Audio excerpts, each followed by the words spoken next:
કેમ છો વિદ્યાર્થી મિત્રો? સ્વાગત છે તમારા બધાનું ઇન્ડિયાના most lovable edtech platform call Physics Wallah. અને હું કાર્તિક શાહ તમારું સ્વાગત કરું છું આપણી ધોરણ 11ની ગુજરાતી ભાષામાં અભિયાન બેચમાં. સ્વાગત છે તમારા બધાનું સ્વાગત છે. ગઈ વખતે બેટા આપણે હાઇડ્રોકાર્બનનો પ્રથમ લેક્ચર લીધો હતો. આજે આપણે આવી ગયા છીએ લેક્ચર 2 તરફ અને આજે આપણે લેક્ચર 2માં આલ્કેનની અન્ય બનાવટો જોઈશું, આલ્કેનના ભૌતિક ગુણધર્મો જોઈશું, આલ્કેનના રાસાયણિક ગુણધર્મો પણ જોવાના છીએ. તો આજનો ટાર્ગેટ આપણે આલ્કેન વિશે ડિટેલમાં માહિતી મેળવવાના છીએ. સાથે સાથે આજના લેક્ચરની શરૂઆત કરતા પહેલા એક ખૂબ મહત્વની વાત કરવા જઈ રહ્યો છું. ઘણા બધા વિદ્યાર્થીઓ કમ્પ્લેન કરી રહ્યા છે, સર અમારી પાસે આ સગવડ નથી, અમે શું કરીએ? સર અમારી પાસે આ રેફરન્સ બુક આટલી મોંઘી લાવીએ એના પૈસા નથી, શું કરીએ? સર અમે મોંઘા પૈસા ભરી ઓફલાઈન ક્લાસમાં નથી જઈ શકતા, શું કરીએ? બેટા કશું જ કરવાનું જરૂર નથી. PW ગુજરાતી તમારી સાથે જ છે. તમારે ઓનલાઈનમાં આટલો સરસ ધોરણ 11નો સિલેબસ ટોટલી તમને ફ્રી પ્રોવાઈડ કરે છે, ત્યાંથી સરસ રીતે ભણી જ શકાય. બીજી વસ્તુ, તમે અત્યારથી આ કમ્પ્લેન કરવાની ટેવ ના પાડો, નહીતર તમને લાઈફમાં તમારી પાસે શું છે એ નહીં દેખાય, શું નથી હંમેશા એ જ દેખાશે. તમે વિચાર કરો, આનું ઉદાહરણ આપું. એક નાનકડી ફોરેન કન્ટ્રીની એક સ્ટોરી છે. એક સરસ મજાનો સ્વિમિંગ પુલ બનાવવામાં આવ્યો અને સ્વિમિંગ પુલમાં સોનાથી ઝગમગીત ટાઇલ્સો અંદર ફિટ કરવામાં આવ્યા. આખા સ્વિમિંગ પુલમાં સોનાથી ઝગમગતા ટાઇલ્સો ફિટ કરવામાં આવ્યા અને બેટા એક ટાઇલ્સની જગ્યા કોરી રાખવામાં આવી. બહાર સરસ મજાના સ્વિમિંગ પુલની પાળી અને પાળી પરના હેન્ડલ પણ સોનાના મૂકવામાં આવ્યા. સ્વિમિંગ પુલની અંદર સરસ મીઠા પાણીના સરોવરમાંથી ચોખ્ખું પાણી લાવીને ભરવામાં આવ્યું. એટલું ઉચ્ચતમ પાણી કદાચ કોઈ સ્વિમિંગ પુલમાં હશે નહીં, એટલું સરસ પાણી ભરવામાં આવ્યું. દેશ વિદેશના મહેમાનોને આમંત્રણ આપવામાં આવ્યું અને કહેવામાં આવ્યું કે આ સ્વિમિંગ પુલનો તમે આનંદ લો અને ઓબ્ઝર્વ કરો કે એમાં શું મિસિંગ છે, શું લોચા છે, અથવા તમારો ફીડબેક આપો, ઓબ્ઝર્વ કરો શું. જેટલા બી બધા મહેમાનો આવ્યા, હજુ સ્વિમિંગ કરે એ પહેલાં આખો સ્વિમિંગ પુલ સરસ મજાનો સોનાવાળી ચમકાટવાળો દેખાય, પણ એક ટાઇલ્સની જગ્યા ખાલી દેખાય. એટલે બધાના મનમાં એવું કે યાર આ એક ટાઇલ્સની જગ્યા ખાલી કેમ છે? બધાના મનમાં એ જ પ્રશ્ન કે આ એક ટાઇલ્સ કેમ ખાલી રાખી? આટલો ખર્ચો કર્યો, આટલો સરસ બનાવ્યો, તો આ એક મિસિંગ ટાઇલ્સ કેમ છે? બધાએ પોતાના અભિપ્રાય ફીડબેકમાં એ જ લખ્યું કે આટલો સરસ સ્વિમિંગ પુલ, તો એક મિસિંગ ટાઇલ્સ કેમ છે? ઘણા બધા એવા હતા જેને સરસ મજાના પાણીમાં સ્વિમિંગ કરવાનો આનંદ લીધો જ નહીં, એમને એમ ફીડબેક લખી દીધો કે એક ટાઇલ્સ મિસિંગ છે, એ ના હોવું જોઈએ, બાકી સ્વિમિંગ પુલ સારો છે પણ એક ટાઇલ્સ મિસિંગ છે. હવે વિચારો, આપણો મુખ્ય ગોલ શું હોય સ્વિમિંગ પુલનો? પાણીમાં સ્વિમિંગ કરવું. પાણી જેટલું ઉચ્ચ ક્વોલિટીનું એટલું મજા આવે. ટાઇલ્સનું મહત્વ હોતું નથી, પણ એક મિસિંગ તરફ જ આપણી માણસોની આ સાયકોલોજી છે, આ હ્યુમન સાયકોલોજી છે કે બધાનું ધ્યાન ત્યાં જ પડે જે નથી એમાં. જે છે આટલું સરસ પાણી હતું, આટલા સરસ સોનાની ટાઇલ્સ, સોનાના હેન્ડલવાળો સ્વિમિંગ પુલ, તો એની કિંમત ના થઈ, પણ જે નથી એની જ ચિંતા થઈ. તો બેટા જો તમારે લાઈફમાં આગળ આવવું હશે તો જે નથી એના પરથી વિચાર છોડી જે મળ્યું છે એના પર કામ આગળ ચલાવવું પડશે. આજે તમને એવા 2 થી 3 ઉદાહરણ આપું છું જેની પાસે સગવડ બિલકુલ નથી કંઈ જ, છતાં પણ તે લોકોએ પોતાની ફિલ્ડમાં શ્રેષ્ઠતમ કામ કરી આજે ઇન્ડિયાનું નામ રોશન કર્યું છે. તે લોકોએ કદી કમ્પ્લેન નથી કરી કે અમારી પાસે આ તકલીફ છે, અમારી આ અસુવિધા છે. તેમને પોતાને અસુવિધાને ચેલેન્જ માન્યું અને મહેનત કરી પોતાના ફિલ્ડમાં, અને આજે ભારત દેશના એ જાણીતા સિતારાઓ બની ગયા છે. MS ધોની રાંચીના એક નાનકડા ગામમાંથી આવ્યા હતા, ત્યારે રાંચીનું નામ પણ કેટલા બધા લોકોને ખબર નહીં હોય. અને મહેન્દ્રસિંહ ધોની પાસે ત્યાં રાંચીમાં નહોતું એટલું મોટું સ્ટેડિયમ, નહોતી એવી સારી ક્રિકેટની કિટ, છતાં પણ ધોનીએ જે ચમત્કાર કર્યા એ તમે બધા જાણો જ છો. તો ધોનીએ કમ્પ્લેન નહોતું કર્યું કે રાંચીમાં તો સ્ટેડિયમ નથી, હું રમું ક્યાં? રાંચીમાં તો આટલું મોટું સ્ટેડિયમ નહોતું એ વખતે, તો હું રમું ક્યાં? રાંચીમાં તો એવી મને સારા બેટ નથી મળતા, સારી કિટ નથી મારી પાસે, હું પ્રેક્ટિસ ક્યાં કરું? તો પણ ધોની પાસે સારા ગ્લવ્સ પણ નહોતા, છતાં આજે તમે જોઈ લો ધોની ક્યાં છે. બીજા આવા મહાન વ્યક્તિત્વ હતા ડૉક્ટર APJ અબ્દુલ કલામ. બાળપણ એમનું પણ ખૂબ ગરીબીમાં વીત્યું હતું. છાપા વેચી અને પોતાનું ગુજરાન ચલાવેલું હતું. છતાં એમને કપરી પરિસ્થિતિમાં પણ ભણવાનું નહોતું છોડ્યું. ગંગા નદી લોકોને પાર કરાવતા હતા અને એટલા ટાઈમમાં એ ફિઝિક્સ વાંચતા હતા. લોકો મંદિરના દર્શન કરવા જાય રામેશ્વરમમાં, ગંગા નદી નહીં, સોરી, બીજી કોઈ નદી હશે, પણ રામેશ્વરમાં લોકો દર્શન કરવા જાય ત્યારે એ પોતે ફિઝિક્સની બુક વાંચતા હતા. અને વિચાર કરો એ કયા લેવલ પર પહોંચ્યા. એમને જે નહોતું મળ્યું એની કમ્પ્લેન ક્યારે બી નથી અને ભારતના સર્વશ્રેષ્ઠ એવા પુરસ્કાર પામ્યા એ અને રાષ્ટ્રપતિ પદે પહોંચ્યા. તો બેટા હંમેશા આપણે ધ્યાન બીજી બાજુ દોરવું જોઈએ. જે નથી એ છોડી જે મળ્યું છે એનામાંથી કઈ રીતે બેસ્ટ થઈ શકે એ વિચાર જોવો જોઈએ. ઘણી બધી વખત આપણને એવું થાય, સર મારા મમ્મી પપ્પા મને આ ફેસિલિટી નથી આપતા, નહીં તો હું ભણીને બતાવી દઉં. અરે બેટા, તમને મમ્મી પપ્પા મળ્યા છે ને એ જ બહુ છે. ભારતમાં કેટલા બધા એવા અનાથ બાળકો છે જેમને મા બાપ પણ નથી. તો આ કમ્પ્લેન પણ કોની જોડે કરશે? વિચાર કરજો એક મિનિટ ઊભા રહીને. ઘણા બધા એવા બાળકો છે જેને મા બાપ પણ નથી, તો એ આ કમ્પ્લેન કોને કરતા હશે?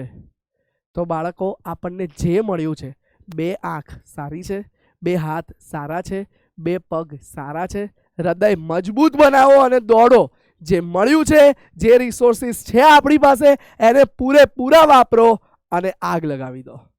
અને તમારે જે સપના પૂરા કરવા છે એની પાછળ દિવસ રાત જોયા વગર એક કરી અને સખત મહેનત કરવા માંડો અને બસ પાર પાડી દો. તો બસ બાળકો, હું આટલું જ કહું છું તમને. Hard work is the only shortcut two gate success. સફળતા મેળવવાનો આ એક જ ટૂંકામાં ટૂંકો રસ્તો છે અને જે છે સખત મહેનત. ક્લિયર છે બાળકો? તો ચલો આજે આપણે હાઇડ્રોકાર્બન ચાલુ કરવા જઈએ છીએ. એનો સેકન્ડ લેક્ચર. બેટા ગયા લેક્ચરમાં શું જોયું હતું? ગયા લેક્ચરમાં આપણે ઇન્ટ્રોડક્શન જોયું હતું. હાઇડ્રોકાર્બન એટલે શું, હાઇડ્રોકાર્બનનું વર્ગીકરણ પણ જોઈ લીધું હતું. બેટા હાઇડ્રોકાર્બનમાં આપણે આલ્કેન સંયોજનોનું નામકરણ અને સમઘટકતા પણ જોઈ હતી. સાથે સાથે આલ્કેન સંયોજનની બનાવટ માટેની 4 પદ્ધતિ જોઈ હતી. આજે આલ્કેન સંયોજનોના બનાવટ માટેની અન્ય 6 પદ્ધતિ જોઈ લઈશું. આજનો ટાર્ગેટ શું છે? આજે આલ્કેનની અન્ય બનાવટની 6 પદ્ધતિ જોઈ લઈશું. આલ્કેન સંયોજનોના ભૌતિક ગુણધર્મ, એમની ફિઝિકલ પ્રોપર્ટી કેવી છે એના વિશે પણ આજે આપણે વાત કરીશું. વળી બેટા આપણે આજે આલ્કેન સંયોજનોના રાસાયણિક ગુણધર્મો પણ જોવાના છે. અને છેલ્લે જો આપણને સમય મળે તો આપણે આલ્કેન સંયોજનોનું સંરૂપણ પણ આજના જ સેશનમાં જોવાનું છે. તો આજનો ટાર્ગેટ આપણો આટલો છે. ટાર્ગેટ ચાલુ કરીએ પહેલાં યાદ કરો, ગઈ વખતે આપણે આલ્કેન સંયોજનોની બનાવટમાં આ 4 પદ્ધતિ ભણી ગયા હતા. કઈ 4 પદ્ધતિ હતી? પહેલી જોયેલું હતું અસંતૃપ્ત હાઇડ્રોકાર્બનમાંથી. યાદ કરો બેટા, અસંતૃપ્ત હાઇડ્રોકાર્બન એટલે કે આલ્કીન અને આલ્કાઇનમાંથી રિડક્શન વડે હાઇડ્રોજનનો ઉમેરો કરી અને કઈ રીતે બને છે આપણે એ જોયું હતું. એ સિવાય બેટા હેલો આલ્કેન સંયોજનમાંથી આપણે 2 પદ્ધતિ જોઈ હતી. હેલો આલ્કેન સંયોજનોમાંથી પણ કઈ રીતે આલ્કેન બને છે એ પણ ગઈ વખતે જોઈ લીધા હતા. કાર્બોક્સિલિક એસિડમાંથી પણ 2 પદ્ધતિ જોઈ હતી. ડીકાર્બોક્સિલેશન, સોડા લાઈમ વાપર્યું હતું, 1 કાર્બન ઓછાવાળો મળતો હતો. અને ગ્રિગ્નાર્ડ પ્રક્રિયક RMGX વડે પણ આપણે બનાવટ જોઈ હતી. હા, કાર્બોક્સિલિક એસિડના ક્ષારમાંથી આપણે એનું વિદ્યુત વિભાજન કરીને પણ જોયું હતું કે એનોડ ઉપર આપણને આલ્કેન મળે છે અને કેથોડ ઉપર હાઇડ્રોજન વાયુ મળતો હતો. તો આપણે આટલી પદ્ધતિ જોઈ લીધી હતી, ગયા લેક્ચરમાં જોઈ લીધું હતું આટલું વ્યવસ્થિત રીતે. હવે આજે શું જોવાનું છે? આજે જોવાનું શરૂ કરીએ એ પહેલાં ગયા લેક્ચરમાં તમને હોમવર્ક આપ્યું હતું. ગયા લેક્ચરમાં ક્વેશ્ચન હતો કે C6H14 વાળા અણુના વિવિધ શૃંખલા સમઘટકો લખો અને એના IUPAC નામ લખો. આપણે લખી કાઢ્યા હતા. પણ તમને પ્રશ્ન અહીંયા પૂછ્યા હતા કે 1 અને 2 કયા પ્રકારના સમઘટક છે, 2 અને 3 કયા પ્રકારના સમઘટક છે અને 3 ને 4 ને 4 ને 5 એ કયા પ્રકારના સમઘટક છે. એના જવાબ આપણે અહીંયા લખીએ છીએ. ધ્યાન આપજો, એના જવાબ આપણે અહીંયા લખીએ છીએ. તો પહેલા ક્વેશ્ચનનો જવાબ કે 1 અને 2, ધ્યાનથી જુઓ, એકમાં 6 કાર્બનની શૃંખલા છે, બીજામાં 5 કાર્બનની શૃંખલા થાય છે. તો શૃંખલા બદલાઈ જાય છે એટલે 1 અને 2 આશા રાખું છું મારો ને તમારો જવાબ મેચ થાય. 1 અને 2 એ એકબીજાના શૃંખલા સમઘટક છે. કયા સમઘટક આવશે બેટા? શૃંખલા સમઘટક છે. ક્લિયર છે બેટા? 1 અને 2 એ શૃંખલા સમઘટક છે. હવે ધ્યાનથી જુઓ 2 અને 3. તો બેટા 2 ને 3 માં બંનેમાં પેન્ટેન છે એટલે મુખ્ય શૃંખલા એઝ ઇટ ઇઝ રહે છે. ખાલી મિથાઇલ સમૂહ પોતાનું સ્થાન બદલે છે. તો 2 અને 3 માં ખાલી મિથાઇલ સ્થાન બદલતો હોવાથી એને કહી દેવાશે બેટા સ્થાન સમઘટક. બરાબર છે બેટા? સ્થાન સમઘટક કહેવાય છે. હવે ક્વેશ્ચન 3 માં 2 વસ્તુ પૂછ્યું છે. તો એમાંથી પહેલું જે છે કે 3 અને 4, ધ્યાનથી જુઓ, 3 ને 4 માં મુખ્ય શૃંખલા બદલાઈ જાય છે. આમાં પેન્ટેન છે અને આમાં બ્યુટેન થઈ જાય છે. 5 માંથી 4 કાર્બન એટલે આખી શૃંખલા બદલાઈ ગઈ. તો પહેલા નંબર વાળું એટલે કે 3 ને 4 જે છે એ શૃંખલા સમઘટક છે. શૃંખલા સમઘટક. અને હવે વાત આવી બીજા નંબર વાળી. એ બીજા નંબરમાં છે, થોડું બોક્સને મોટું કરી દઈએ. ચાલો, બીજા નંબરમાં આપણને કીધું છે 4 અને 5. તો જુઓ દીકરાઓ ધ્યાનથી, 4 ને 5 માં બ્યુટેનનું બ્યુટેન જ રહે છે.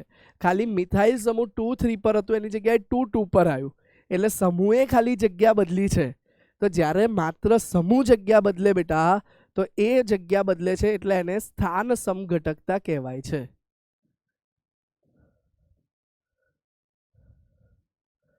બોલો, ક્લિયર છે બેટા? તો કઈ કઈ સમઘટકો કહેવાય છે, કન્સેપ્ટ ક્લિયર થઈ ગયો? હોમવર્ક કરતા રહેજો તો જ આવડશે.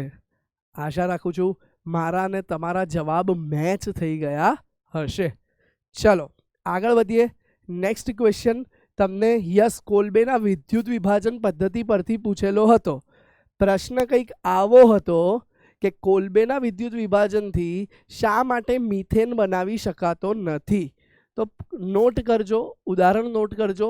પ્રોપેનોએટ હતું તો એનાથી બ્યુટેન મળ્યો. પ્રોપેનોએટમાંથી CO2 જતા બ્યુટેન મળે છે.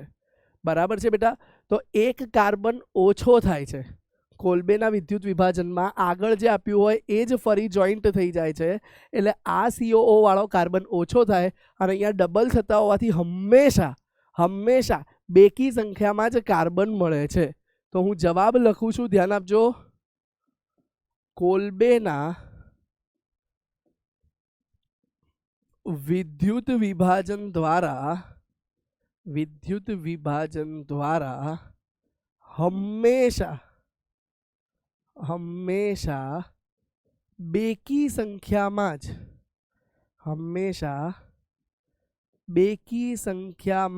જ કાર્બન વાળા આલ્કેન મળે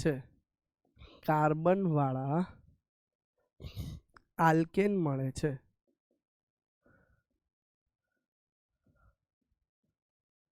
જ્યારે મિથેન તો એકી સંખ્યાવાળો આલ્કેન છે.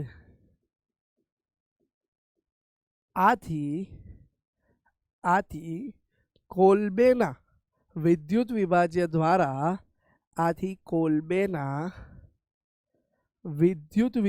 દ્વારા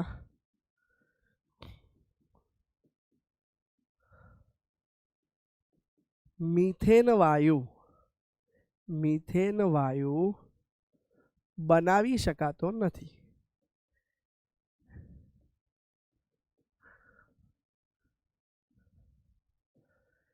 બોલો, ક્લિયર છે આટલી વસ્તુ બેટા? કોલ્બેના વિદ્યુત વિભાજનથી શા માટે મિથેન વાયુ બનાવી શકાતો નથી? ચલો ડન છે બેટા. અહીંયા આપણું હોમવર્ક પૂર્ણ થયું. હવે બેટા આપણે આગળ આજે આલ્કેન સંયોજનોની બનાવટ જોઈએ છીએ. એમાં પહેલું રિએક્શન છે કોરી હાઉસ સંશ્લેષણ. આને લખાય છે કોરે હાઉસ, બોલાય કોરી હાઉસ સંશ્લેષણ. તો શું છે બેટા કોરી હાઉસ સંશ્લેષણ? બેટા આ બધી પદ્ધતિ NCERTમાં નથી આપી પણ ધોરણ 12માં કામમાં આવશે. ધ્યાન આપજો, આ બધી પદ્ધતિ NCERTમાં 11મા ધોરણમાં નથી આપી પણ ધોરણ 12માં કામમાં આવશે. સાથે સાથે બેટા આ બધી પદ્ધતિ જેઈ અને નીટ માટે કામની છે, એટલા માટે તમને અહીંયા એક્સ્ટ્રા કરાવીએ છીએ. બાકી 11 સ્ટાન્ડર્ડની NCERTમાં આ પ્રક્રિયા જોવા મળશે નહીં. ક્લિયર છે બેટા? તો ચલો, પ્રક્રિયા શું કહે છે કોરી હાઉસ સંશ્લેષણમાં? તો જ્યારે બેટા RX એટલે કે બેટા હેલો આલ્કેનની પ્રક્રિયા 3 પ્રક્રિયક જોડે કરાવવામાં આવે છે. કેટલા પ્રક્રિયક લેવા પડે છે આમાં? 3 પ્રક્રિયક લેવા પડે છે. કયા કયા 3 પ્રક્રિયક? પહેલું લિથિયમ, બીજું પ્રક્રિયક કોપરનો હેલાઇડ અને ત્રીજા પ્રક્રિયક તરીકે અન્ય બીજો હેલો આલ્કેન R-X. તો આ 3 પ્રક્રિયક લેવામાં આવે છે, લિથિયમ, કોપરનો હેલાઇડ અને R-X. ત્યારે આની પ્રક્રિયા થઈ આપણને શું મળે છે ધ્યાન આપજો. R જોડે બેટા જોડાઈ જશે R-. દેખાય છે બેટા? R જોડે જોડાઈ ગયું R-. બાકી શું રહ્યું બેટા જુઓ તો લિથિયમ જોડે બેટા લિથિયમ જોડે આ હેલોજન જતો રહેશે LiX. તો હજુ બી અહીંયા ડબલ મોલ હોય છે એટલે એક R વધે છે, એ R જતું રહે છે Cu જોડે અને તમને CuX મળે છે, CuR મળે છે. બરાબર છે બેટા? તો આ રીતે પ્રક્રિયા થતી હોય છે. આ પ્રક્રિયા બહુ ડિટેલમાં અત્યારે નથી ભણવાની જરૂર, કેમ કે 12th સ્ટાન્ડર્ડ માટે કામની છે, પણ બેઝિક આઈડિયા આપી દીધો કે અહીંયાથી પણ આ આલ્કેન મળે છે. વળી આ પ્રક્રિયાની ખાસિયત શું છે બેટા? તો આ પ્રક્રિયાની ખાસિયત એ છે કે આ પ્રક્રિયા દ્વારા સમમિતીય એટલે બે બાજુ સરખો હોય તેવો, જે વુડ્સથી મળતો તો એવો, તથા અસમમિતીય બે સાઈડ અલગ અલગ હોય એવો પણ, કેમ કે અહીંયા R-X તરીકે તમે એકી સંખ્યાવાળો અને અહીંયા બેકી સંખ્યાવાળો પણ રાખી શકો છો. અહીંયા જરૂરી નથી કે સમમિતીય બેકી સંખ્યાવાળો જ મળે. એટલે સમમિતીય અથવા અસમમિતીય બંને પ્રકારના આલ્કેન બનાવી શકાય છે. બંને પ્રકારના આલ્કેન બનાવી શકાય છે.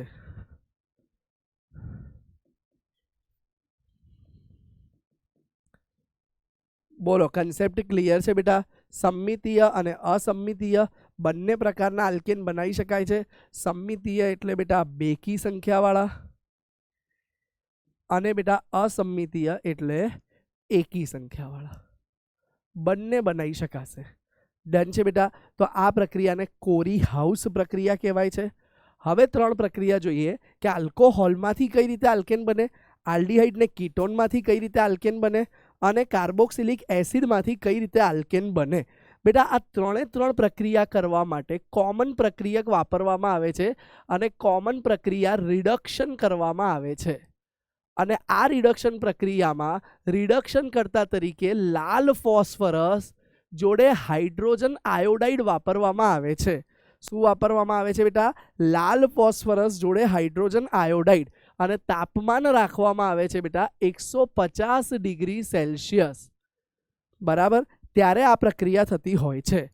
તો જુઓ બેટા, રિડક્શન કરવામાં આવે છે, લાલ ફોસ્ફરસને HI ની મદદથી કરવામાં આવે છે અને તાપમાન રાખવામાં આવે છે 150 ડિગ્રી સેલ્સિયસ. તો પ્રક્રિયા કઈ રીતે થાય છે? આલ્કોહોલમાંથી ROH એની પ્રક્રિયા HI જોડે કરવામાં આવે છે બેટા. અને એ પ્રક્રિયા દરમિયાન લાલ ફોસ્ફરસ વાપરવામાં આવે છે અને તાપમાન રાખવામાં આવે છે બેટા 150 ડિગ્રી સેલ્સિયસ. તો થાય છે શું બેટા આ પ્રક્રિયા દરમિયાન? ધ્યાનથી જોજો. તો આ પ્રક્રિયા દરમિયાન R જોડે એક H લાગી જાય છે, તો આલ્કેન બની ગયું બેટા. વળી બેટા અહીંયા ધ્યાન આપજો, અહીંયા 2 મોલ હોય છે એટલે 2H અને 1 O એટલે 2H2O મુક્ત થાય છે. વળી બેટા આયોડીન પણ મળે છે. બોલો, ક્લિયર છે બેટા આ પ્રક્રિયા? તો આ પ્રક્રિયાને રિડક્શન કહી શકાય. તો આલ્કોહોલમાંથી આલ્કેન બને છે. એ જ રીતે બેટા નીચેની 2 પ્રક્રિયા પણ સેમ છે, આલ્ડીહાઇડ અને કીટોનમાંથી આલ્કેન. હવે બેટા તમને આલ્ડીહાઇડ ખબર હોવી જોઈએ. RCOOH આને આલ્ડીહાઇડ કહેવાય છે. એની અગેન HI સાથેની જ પ્રક્રિયા જોઈએ છીએ. અને બેટા આપણે ઉદ્દીપક તરીકે લાલ ફોસ્ફરસ જ રાખીએ છીએ અને તાપમાન રાખી દઈએ છીએ બેટા 150ની જગ્યાએ હવે 150 ડિગ્રી સેલ્સિયસ જ રાખીએ છીએ, પણ મોલ બદલી લઈએ છીએ. અહીંયા 2 મોલની જગ્યાએ હું 4 મોલ કરી દઉં છું. તો થશે શું બેટા, ધ્યાન આપજો. હવે આમાં પણ બેટા આ જ સેમ સિચ્યુએશનથી આલ્ડીહાઇડ હતો એમાં ઓ નીકળી જશે અને અહીંયા 2H2 આવી જાય છે એક્સ્ટ્રા. એક H હતો 2H2 આવી ગયા એટલે RCH3, તો આ પણ આલ્કેન બની ગયો બેટા અગેન. સાથે સાથે બેટા H2 જોડે O એટલે પાણી મુક્ત થયું અને આમાં 2 મોલ આયોડીન મળે છે. ક્લિયર છે બેટા? આવી જ સેમ પ્રક્રિયા કાર્બોક્સિલિક એસિડ પણ આપે છે. એ તમે જાણો છો કે RC ડબલ બોન્ડ OOH છે, બરાબર છે. એ નીચે જોઈએ, પહેલા કીટોનની જોઈએ, સોરી, RCOR કીટોન છે આ, બરાબર બેટા. આલ્ડીહાઇડને કીટોનની વાત કરીએ છીએ, બે સરખી રિએક્શન આપશે. RCHO આલ્ડીહાઇડ, RCOR એ કીટોન કહેવાય. તો એની પણ 4 મોલ HI જોડે પ્રક્રિયા કરું. અગેન ઉદ્દીપક તો એનો એ જ લઉં છું બેટા, લાલ ફોસ્ફરસ. તાપમાન લઈ લઈએ છીએ આપણે 150 ડિગ્રી સેલ્સિયસ. તો શું પ્રક્રિયા થશે? અગેન બેટા અહીંયાથી O નીકળી જશે, એની જગ્યાએ ત્યાં વચ્ચે બની જશે CH2, તો આલ્કેન બની ગયો બેટા. ધ્યાન આપજો, આપણી મુખ્ય પ્રોડક્ટ, મુખ્ય નિપજ આલ્કેન છે, કેમ કે આપણે જોઈ રહ્યા છીએ આલ્કેન સંયોજનોની બનાવટ. અગેન બેટા આ બધી રિએક્શન 11મા ધોરણમાં આપી નથી, 12મા ધોરણની જ છે. તમને અત્યારથી સારી પ્રેક્ટિસ થાય એટલા માટે કરાવી દઈએ છીએ. ક્લિયર છે બેટા? તો જોઈ લો બેટા, આલ્કેન બની ગયો. અગેન આ બી આલ્કેન બની ગયો. સાથે સાથે નિપજમાં પાણી અને HI ફ્રી થશે અને I2 ફ્રી થશે, સોરી HI નહીં. ડન બેટા. હવે જોઈએ બેટા, વાત કરીએ છીએ કાર્બોક્સિલિક એસિડની. શેની વાત કરીએ છીએ બેટા? કાર્બોક્સિલિક એસિડની. તો એનું બંધારણ કંઈક આવું હોય છે બેટા, બરાબર છે. એની 6 મોલ HI સાથે પ્રક્રિયા કરીએ છીએ. અગેન ઉદ્દીપકમાં તો એ જ રાખવો પડશે, લાલ ફોસ્ફરસ, તાપમાન 150 ડિગ્રી સેલ્સિયસ. તો શું નિપજ મળશે? ધ્યાન આપજો. તો આ પ્રક્રિયામાં પણ આપણને R જોડે અહીંયા ડાયરેક્ટ CH3 મળી જશે, એટલે આલ્કેન મળી ગયો દીકરાઓ. સાથે સાથે બેટા અહીંયા પાણીના 2 મોલ ફ્રી થશે. વળી બેટા આયોડીન 3 મોલ અહીંયા મળે છે. તો તમે એક વસ્તુ નોટ કરી શકો છો કે 3માં ઓક્સિજન હતો, એ નીકળ્યા અને હાઇડ્રોજન એડ થયા, એટલે આ પ્રક્રિયાને રિડક્શન કહેવાય છે. ક્લિયર છે બેટા? અને આ રીતે આપણે આલ્કોહોલના રિડક્શનથી પણ આલ્કેન બનાવ્યું, આલ્ડીહાઇડને કીટોનના રિડક્શનથી પણ આલ્કેન બનાવ્યું અને કાર્બોક્સિલિક એસિડના રિડક્શનથી પણ આલ્કેન બનાવ્યું. અને રિડક્શન કરતાં ફિક્સ રાખ્યું, લાલ ફોસ્ફરસ, હાઇડ્રોજન આયોડાઇડ HI અને તાપમાન રાખ્યું આપણે 150 ડિગ્રી સેલ્સિયસ. નજર નાખી લો એકવાર. હવે બેટા આપણે અત્યાર સુધી આ 8 પદ્ધતિ જોઈ. હવે છેલ્લી 2 પદ્ધતિ પણ અગેન રિડક્શન પદ્ધતિ છે, ક્લેમેન્શન અને વુલ્ફ કિશ્નર રિડક્શન. આ બંને પદ્ધતિ પણ ધોરણ 12ની છે. પ્લસ બેટા બોર્ડમાં 12માં તો કામ આવશે, JEE નીટમાં પણ કામ આવશે, એટલે હું 11માં લઈ લઉં છું, કેમ કે નિપજ તો આમાં પણ આલ્કેન બને છે. તો ધ્યાન આપજો. પહેલાં બેટા ક્લેમેન્શન પ્રક્રિયાની વાત કરીએ તો એની 3 શરતોમાં પહેલી છે કે કીટોન લેવામાં આવે છે બેટા. કીટોન જોડે લેવામાં આવે છે બેટા ઝિંક એમાલ્ગમ. હવે પ્રશ્ન થાય, સર આ ઝિંક એમાલ્ગમ એટલે શું?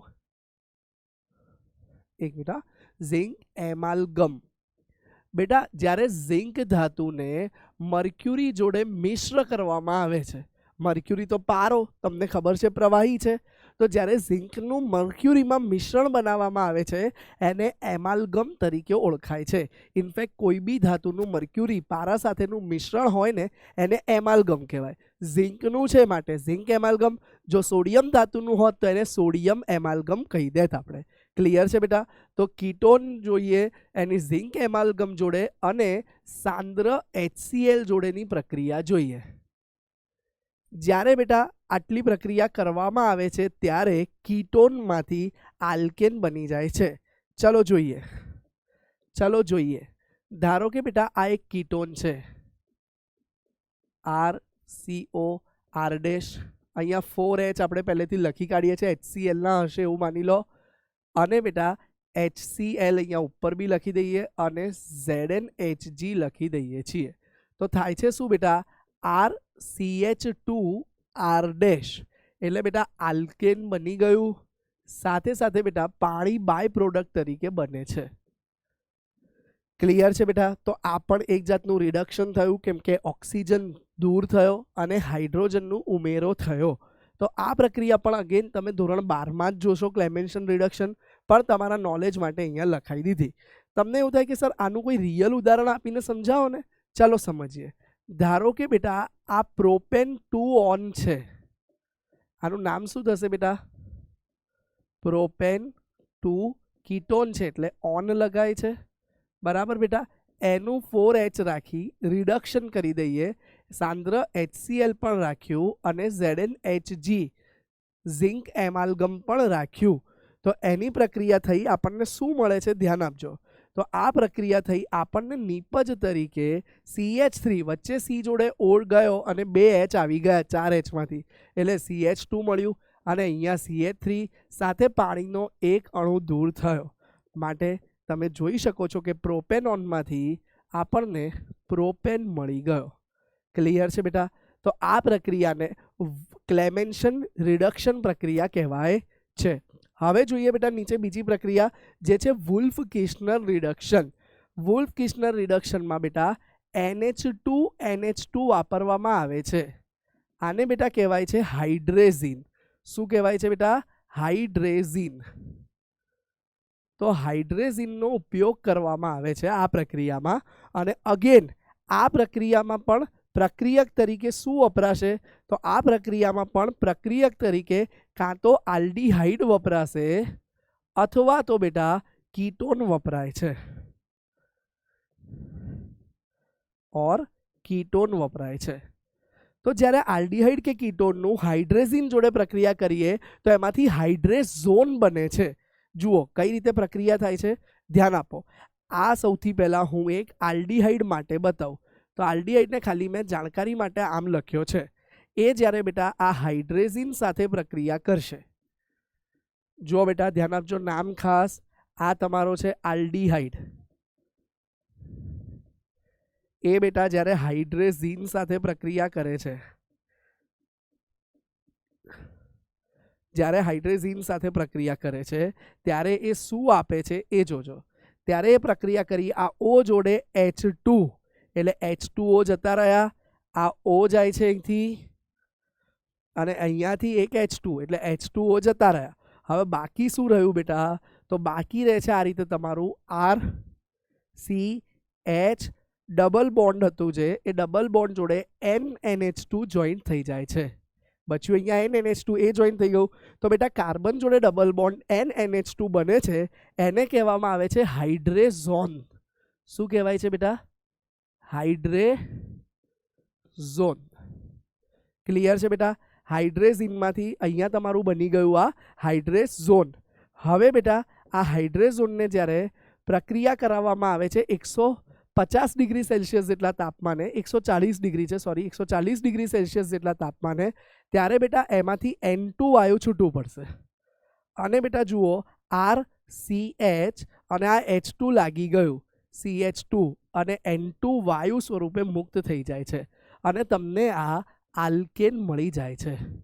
તો સમીકરણ ખાલી બેટા 2 સ્ટેપની છે કે કઈ રીતે 2 સ્ટેપ થયા, પણ સિમ્પલ છે બેટા કે સૌથી પહેલાં આલ્ડીહાઇડ લીધું, એની હાઇડ્રેઝિન જોડે પ્રક્રિયા કરાઈ, પ્રક્રિયા કરતાં આપણને મળ્યું હાઇડ્રેઝોન, તાપમાન 180 ડિગ્રી સેલ્સિયસ રાખ્યું હતું, સોરી. અને બેટા આ પ્રક્રિયા કરવામાં આવે છે ઇથેનોલ અને સોડિયમ જોડે, હા સોરી હા, ઇથેનોલ અને સોડિયમ ધાતુ જોડે. તો ઇથેનોલ ને સોડિયમ સાથે રિડક્શન કરાવતા શું થાય છે? N2 વાયુ છૂટું પડે છે અને બની જાય છે આલ્કેન. તો આ પ્રક્રિયા આલ્ડીહાઇડ જે રીતે આપે છે સેમ એ રીતે કીટોન પણ આપે છે. ચલો જોઈએ કીટોન કઈ રીતે પ્રક્રિયા આપશે. તો જુઓ બેટા કીટોનનું એક ઉદાહરણ જ લઈ લઈએ, CH3COCH3 કીટોન છે બેટા. એનું નામ થાય પ્રોપેન 2 ઓન. શું નામ થાય છે બેટા? Propane two on. સર આ કેમ થોડી ડિટેલમાં કરાવો છો બધા ઉદાહરણ સાથે? કેમ કે આ 12મા ધોરણની બહુ મહત્વની ઇમ્પોર્ટન્ટ રિએક્શન છે. વુલ્ફ કિશ્નર મોસ્ટ ઇમ્પોર્ટન્ટ છે 12મા ધોરણની. પણ 11મામાં આલ્કેન છે તો એની બનાવટ આનથી થાય છે એટલે આપણે 11મામાં કરાવીએ છીએ. તો એની પ્રક્રિયા દીકરાઓ આપણે કરીએ છીએ હાઇડ્રેઝીન જોડે, એટલે કે NH2 જોડે. બરાબર, ધ્યાન આપજો. હાઇડ્રેઝીન જોડે જ્યારે પ્રક્રિયા કરીએ છીએ ત્યારે શું થાય છે બેટા? ત્યારે પ્રક્રિયા દરમિયાન બેટા H2O એટલે કે પાણી મુક્ત થાય છે બેટા, દેખાય છે. અને બાકી શું રહ્યું બેટા? CH3 અને બેટા ડબલ બોન્ડ NH2 બની ગયું બેટા. આને કહેવામાં આવે છે હાઇડ્રેઝોન. શું કહેવામાં આવે છે બેટા? હાઇડ્રેઝોન. હવે બેટા આ હાઇડ્રેઝોન જે છે એની પ્રક્રિયા કરીએ છીએ આપણે 180 ડિગ્રી સેલ્સિયસ તાપમાને. કેટલા તાપમાને? 180 ડિગ્રી સેલ્સિયસ તાપમાને. અને પ્રક્રિયા કોની સાથે કરીએ છીએ બેટા? ઇથેનોલ C2H5OH વત્તા સોડિયમ ધાતુ સાથે. તો એમાં તમે જોઈ શકો છો તેમ અહીંયા CH3 બચશે બેટા. જુઓ અહીંયા આ C જોડે આ H2 જોઈન્ટ થઈ જશે અને CH3. તો આપણને શું બની ગયું બેટા? એમાંથી પ્રોપેન ટુ ઓનમાંથી પ્રોપેન બની ગયો અને વત્તા નાઇટ્રોજન વાયુ મુક્ત થાય છે. ક્લિયર છે બેટા? તો અહીંયા છેલ્લી બે બનાવટ પર ફરી એકવાર ક્વિક નજર કરી લો. આપણે જોયું પહેલાં ક્લેમેન્શન રિડક્શન, એ પ્રક્રિયા જોયું, ખાલી કીટોન જ આપશે. કીટોન જોડે ઝિંક એમાલ્ગમ જોઈશે અને સાથે સાથે સાંદ્ર HCl જોઈશે. તો એમાં આપણે જોયું કે કીટોનનું રિડક્શન થઈ આલ્કેન મળે છે. અને પછી આપણે જોઈ લીધી પ્રક્રિયા બેટા વુલ્ફ કિશ્નર રિડક્શન. વુલ્ફ કિશ્નર રિડક્શનમાં જોયું કે હાઇડ્રેઝીન જોડે સૌથી પહેલાં પ્રક્રિયા કરાવવામાં આવે તો આપણને હાઇડ્રેઝોન મળે છે. અને બેટા એ હાઇડ્રોઝોનની 180 ડિગ્રી સેલ્સિયસ તાપમાને ઇથેનોલ ને સોડિયમ ધાતુ સાથે પ્રક્રિયા કરીએ તો આપણને આલ્કેન મળે છે. સાથે સાથે નાઇટ્રોજન વાયુ મુક્ત થાય છે. નજર નાખી લો. ચલો બાળકો, અહીંયા આપણી આલ્કેનની બનાવટ પૂર્ણ થઈ. 10 પદ્ધતિ જોઈ લીધી. એમાંથી તમારા ધોરણ 11ના કોર્સમાં માત્ર પહેલી 4 પદ્ધતિ છે. પછી જે આપણે બીજી 6 પદ્ધતિ જોઈ એ તમારા 11માના સિલેબસમાં નથી, પણ તમારે ધોરણ 12મામાં JEE અને નીટમાં કામ આવશે એટલા માટે આપણે અહીંયા અત્યારથી કરાવી દીધી છે. હવે બેટા આપણે આગળ વધીએ નેક્સ્ટ ટોપિક પર. નેક્સ્ટ ટોપિક આજે જોવા જઈ રહ્યા છીએ આલ્કેનના ભૌતિક ગુણધર્મ. ભૌતિક ગુણધર્મમાં બેટા આલ્કેનના આપણે 5 મહત્વના ભૌતિક ગુણધર્મ જોવાના છીએ. એમાં પહેલું છે ભૌતિક અવસ્થા. ભૌતિક અવસ્થા એટલે બેટા ફિઝિકલ સ્ટેટ. બેટા હંમેશા જ્યારે કોઈ પણ તત્વની તમે ભૌતિક અવસ્થાની વાત કરો છો એટલે એ ઘન છે, પ્રવાહી છે કે વાયુ છે, એ ઓલવેઝ બેટા ઓરડાના તાપમાને મપાય છે. હવે ઓરડાના તાપમાને એટલે કેટલા તાપમાને સર? તો એટલે કે બેટા ઓરડાના તાપમાને એટલે કે 25 ડિગ્રી સેલ્સિયસ અથવા તો 298 કેલ્વિન તાપમાને મપાય છે. બેટા આમ જુઓ ને તો તમે પાણીને વિચાર કરો તો પાણી ઘન પણ હોઈ શકે, પ્રવાહી પણ હોઈ શકે અને વાયુ પણ હોઈ શકે. H2O ઘન પણ હોઈ શકે તો એને બરફ કહીએ છીએ, પ્રવાહી હોય તો એને પાણી કહીએ છીએ અને વરાળ બની જાય તો એને વાયુ કહીએ છીએ. પણ ઓરડાના તાપમાને એનું ભૌતિક અવસ્થા કઈ કહેવાય? તો એ પ્રવાહી કહેવાય છે.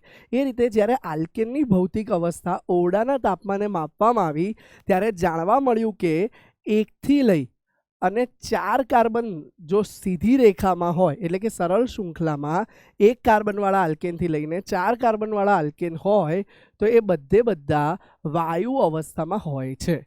પછી વાત કરવામાં આવી 5 થી લઈને 17ની. તો 5 થી લઈને 17 જેટલા કાર્બન એ બધા હાઇડ્રોકાર્બનમાં બી આલ્કેન.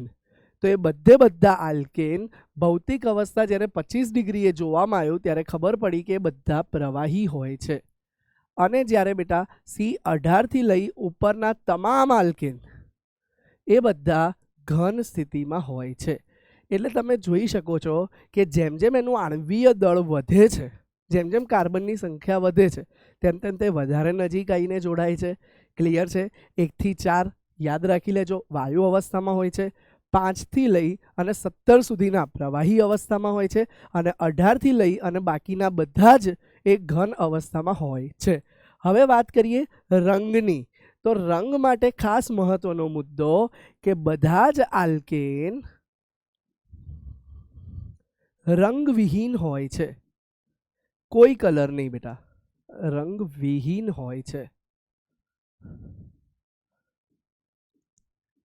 અને બીજી એની સ્મેલની વાત કરીએ, વાસની વાત કરીએ, તો બેટા આપણે આગળ જ મેં સમજાવ્યું હતું કે આ બધા એલિફેટિક છે.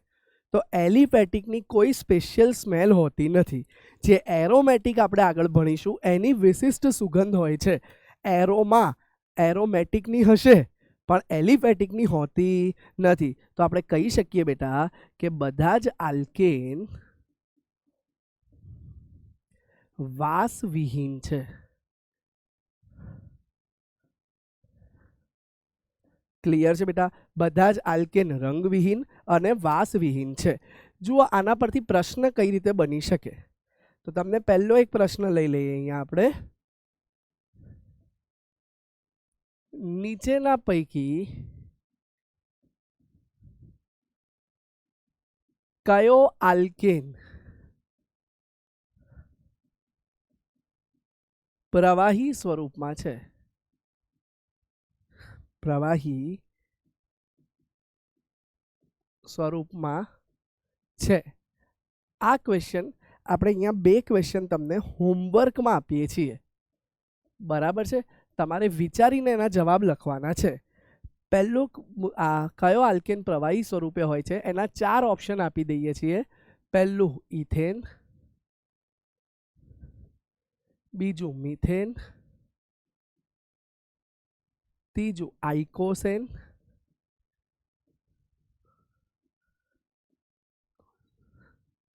અને ચોથું આપણે આપી દઈએ છીએ હેપનોનેન. ચલો, કયો આલ્કેન પ્રવાહી સ્વરૂપમાં છે એ તમારે ફાઇન્ડ કરવાનો છે. અને બીજો એક MCQ આપી દઈએ.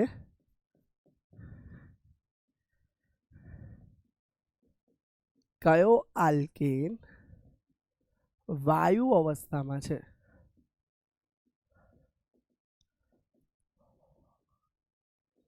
ક્યારે બેટા બંને વસ્તુમાં કીધું ના હોય તો એ આપણે ઓરડાનું જ તાપમાન છે એ માની લઈશું. તો ચલો, કયો આલ્કેન હવે કહે છે કે વાયુ અવસ્થામાં છે, તો એના પણ 4 ઓપ્શન આપી દઈએ છીએ. જો તમને અણુસૂત્ર આપી દે તો તમારા માટે આઈડેન્ટિફાઈ કરવું બહુ સરળ થઈ ગયું. C7H15, C7H16, C9H20, C10H22, C3H8. તો કયો આલ્કેન ઓરડાના તાપમાને વાયુ અવસ્થામાં છે અને ઉપરનામાં પ્રવાહી અવસ્થામાં છે તમારે શોધવાનું છે. ઘરેથી ટ્રાય કરજો. આપણે આવતા લેક્ચરે તમારો ને મારો જવાબ મેચ કરીશું. નેક્સ્ટ ક્વેશ્ચન પર, નેક્સ્ટ ભૌતિક ગુણધર્મ પર આગળ વધીએ અને જે છે ઉત્કલન બિંદુ. બેટા ઉત્કલન બિંદુ માટે એવું કહી શકીએ, ધ્યાન આપજો, મહત્વની લાઈન આપું છું ઉત્કલન બિંદુ માટે. ઉત્કલન બિંદુ ડાયરેક્ટલી પ્રપોર્શનલ ટુ આંતરઆણવીય બળ, આંતરઆણવીય આકર્ષણ બળ. અને બેટા આ આંતરઆણવીય આકર્ષણ બળ ડાયરેક્ટલી પ્રપોર્શનલ ટુ અણુભાર. પણ આ સિદ્ધાંત ખાસ સીધી શૃંખલા ધરાવતા આલ્કેન માટે છે. સીધી શૃંખલા ધરાવતા આલ્કેન માટે છે. એટલે શું બેટા ધ્યાન આપજો, આલ્કેનમાં જેટલો આલ્કેન લાંબો થશે, જેટલું આણવીય દળ વધશે એટલું એનું ઉત્કલન બિંદુ વધે જશે. એટલે 1 કાર્બન કરતાં 2 કાર્બનનું વધારે, 2 કાર્બન કરતાં 3 કાર્બનવાળા આલ્કેનનું અને 3 કરતાં 4નું. પણ મેક શ્યોર એ સીધી શૃંખલામાં હોવા જોઈએ. ફોર એક્ઝામ્પલ બેટા આપણે અગર વાત કરીએ, જુઓ ઉત્કલન બિંદુની, તો બેટા ઇથેન, બરાબર છે, ધારો કે ઇથેન સીધી શૃંખલામાં છે, તો એ ઇથેનનું ઉત્કલન બિંદુ ઓછું હશે. એના કરતાં 3 કાર્બનવાળો સીધી રેખામાં પ્રોપેન છે તો એનું વધી ગયું. એના કરતાં 4 કાર્બનવાળો બેટા બ્યુટેન છે તો એનું ઉત્કલન બિંદુ વધી જાય છે. એટલે કે ઉત્કલન બિંદુ ડાયરેક્ટલી પ્રપોઝનલ ટુ આંતરાણવીય આકર્ષણ અને આંતરાણવીય આકર્ષણ ડાયરેક્ટલી પ્રપોઝનલ ટુ અણુભાર. એટલે કે જેમ જેમ શૃંખલા લાંબી થશે એમ એમ ઉત્કલન બિંદુ વધતું જાય છે. ક્લિયર છે? પણ બેટા ઉત્કલન બિંદુ માટે બીજો એક પોઈન્ટ પણ મહત્વનો છે. ધ્યાન આપજો. ઉત્કલન બિંદુ માટે બીજો એક પોઈન્ટ કયો મહત્વનો છે સર? ઉત્કલન બિંદુ ઇન્વર્સલી પ્રપોઝનલ ટુ શાખા. જેટલી વધારે શાખા પડશે એટલું બેટા આંતરઆણવીય આકર્ષણ ઘટે છે. ધ્યાન આપજો. એક મહત્વની લાઈન લખી દઉં છું.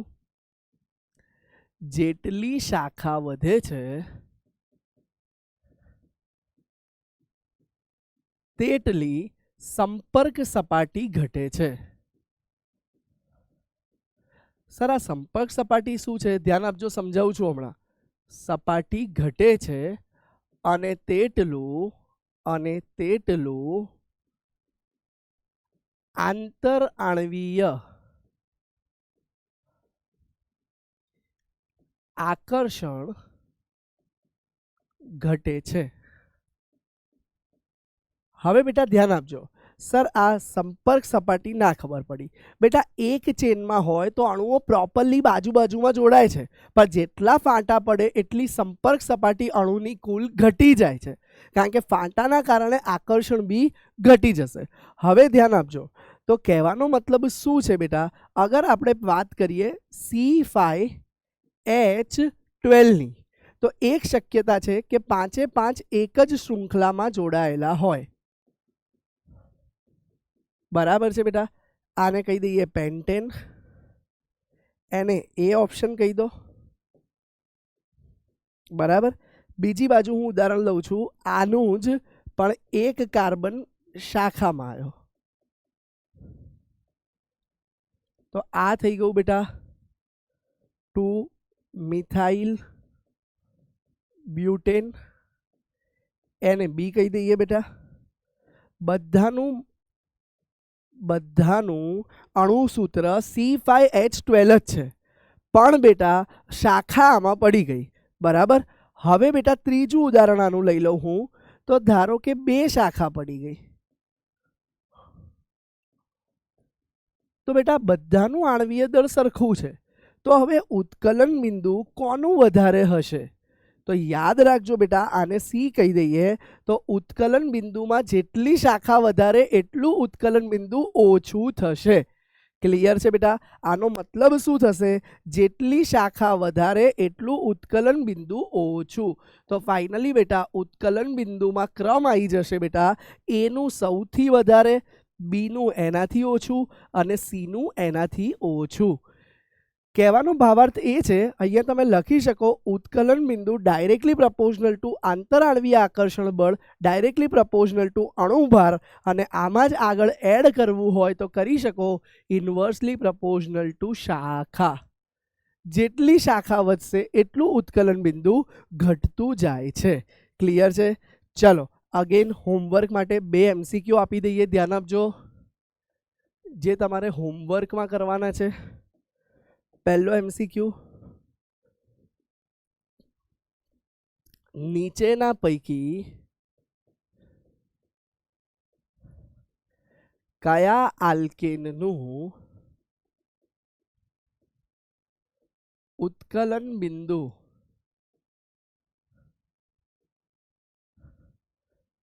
સૌથી ઓછું છે? ધ્યાન આપજો, સૌથી ઓછું છે પૂછ્યું છે, અને તમને એના માટે 4 ઓપ્શન આપી દેવામાં આવે છે, A, B, C ને D.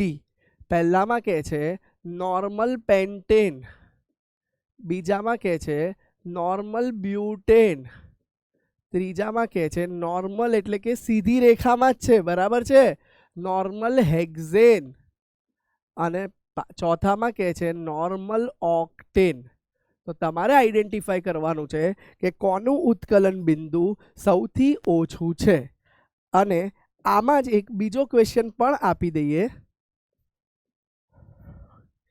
નીચેના પૈકી કોનું ઉત્કલન બિંદુ સૌથી ઓછું છે? સૌથી ઓછું છે. ચલો એના પણ તમને 4 ઓપ્શન આપી દઈએ. છે A, B, C ને D. પહેલું નોર્મલ ઓક્ટેન, બીજું 2 મિથાઇલ હેપ્ટેન, ત્રીજું 2,3 ડાયમિથાઇલ હેક્ઝેન, ચોથો ઓપ્શન 2,2,3 ટ્રાયમિથાઇલ પેન્ટેન. ચાલો આ ક્વેશ્ચન તમારે ઘરેથી ટ્રાય કરવાનો છે કે નીચેનામાંથી કોનું ઉત્કલન બિંદુ સૌથી ઓછું છે. બંનેમાં એવું જ પૂછ્યું છે અને ઓપ્શનો આપેલા છે. ઘરેથી ટ્રાય કરજો. આનું ડિસ્કશન આપણે આવતા લેક્ચરમાં જોઈશું. નેક્સ્ટ સ્લાઇડ પર આગળ વધીએ. દ્રાવ્યતા. તો ધ્યાન આપજો બાળકો, દ્રાવ્યતાનો પહેલો કી પોઈન્ટ, આપણે આલ્કેનની વાત કરીએ છીએ તો આલ્કેનમાં આપણે પહેલો કી પોઈન્ટ લખીએ છીએ કે આલ્કેન સ્વભાવે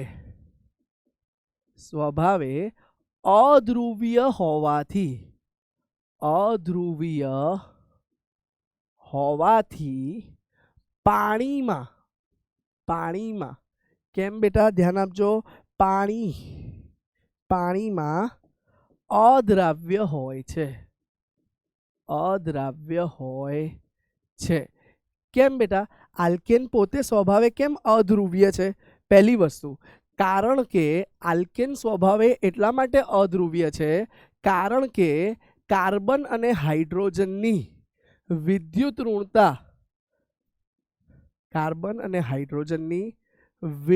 ઋણતા લગભગ સમાન હોય છે, ઓલમોસ્ટ સમાન.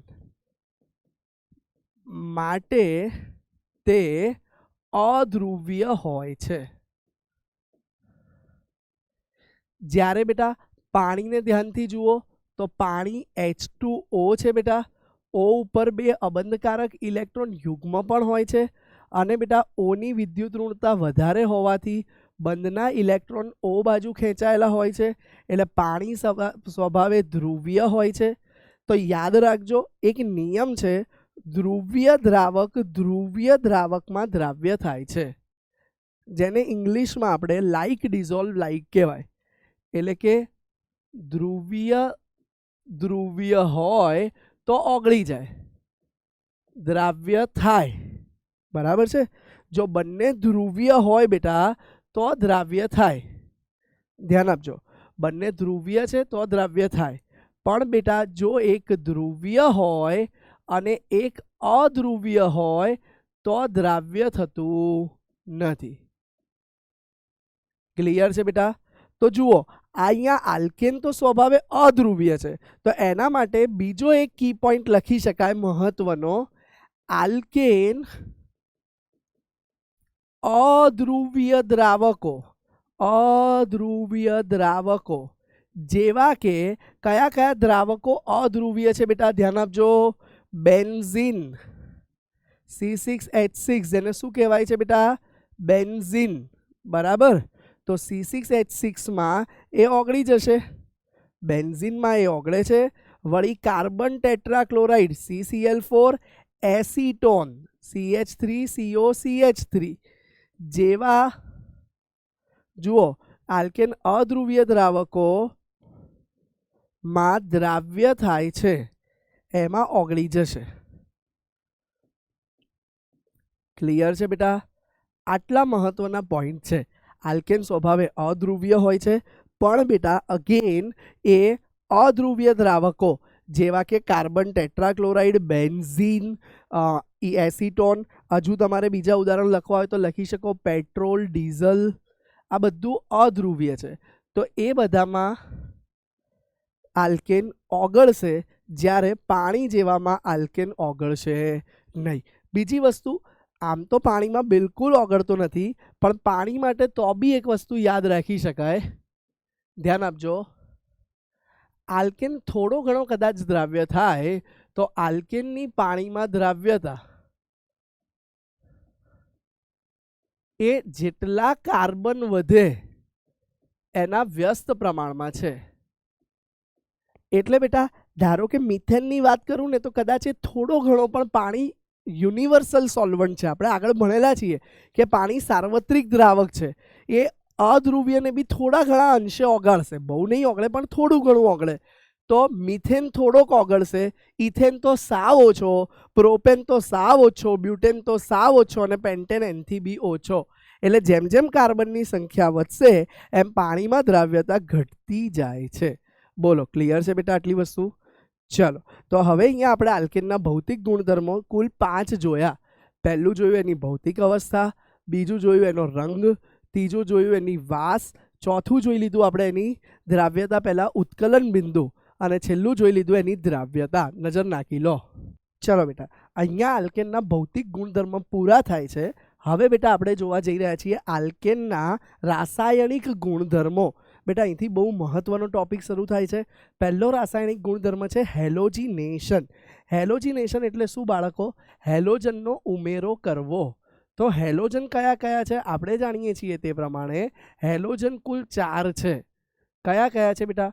ફ્લોરિન, ક્લોરિન, બ્રોમિન અને આયોડિન. હવે બેટા આ 4 હેલોજનની હેલોજિનેશન કરવાની શક્તિ જુદી જુદી છે. તો કોણ સૌથી ઝડપથી પ્રક્રિયા આપશે? તો ધ્યાન આપજો, હેલોજિનેશન કરવાની સક્રિયતા, હેલોજિનેશન એક પ્રક્રિયા છે, એ કરવાની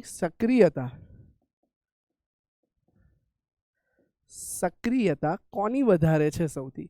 તો એ સક્રિયતા સૌથી વધારે બેટા ફ્લોરિનની છે, પછી આવે છે બેટા ક્લોરિન, પછી આવે છે બેટા બ્રોમિન અને પછી આવે છે બેટા આયોડિન. આયોડિન સૌથી ધીરી હેલોજિનેશન પ્રક્રિયા આપશે.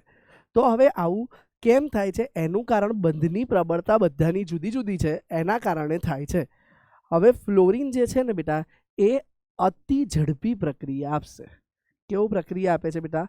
અતિ ઝડપી પ્રક્રિયા. એને કોઈ ઉદ્દીપકની જરૂર નથી, એમનેમ જ હેલો આલ્કેન સાથે એકદમ અતિ ઝડપી પ્રક્રિયા આપી દે છે. જ્યારે ક્લોરિન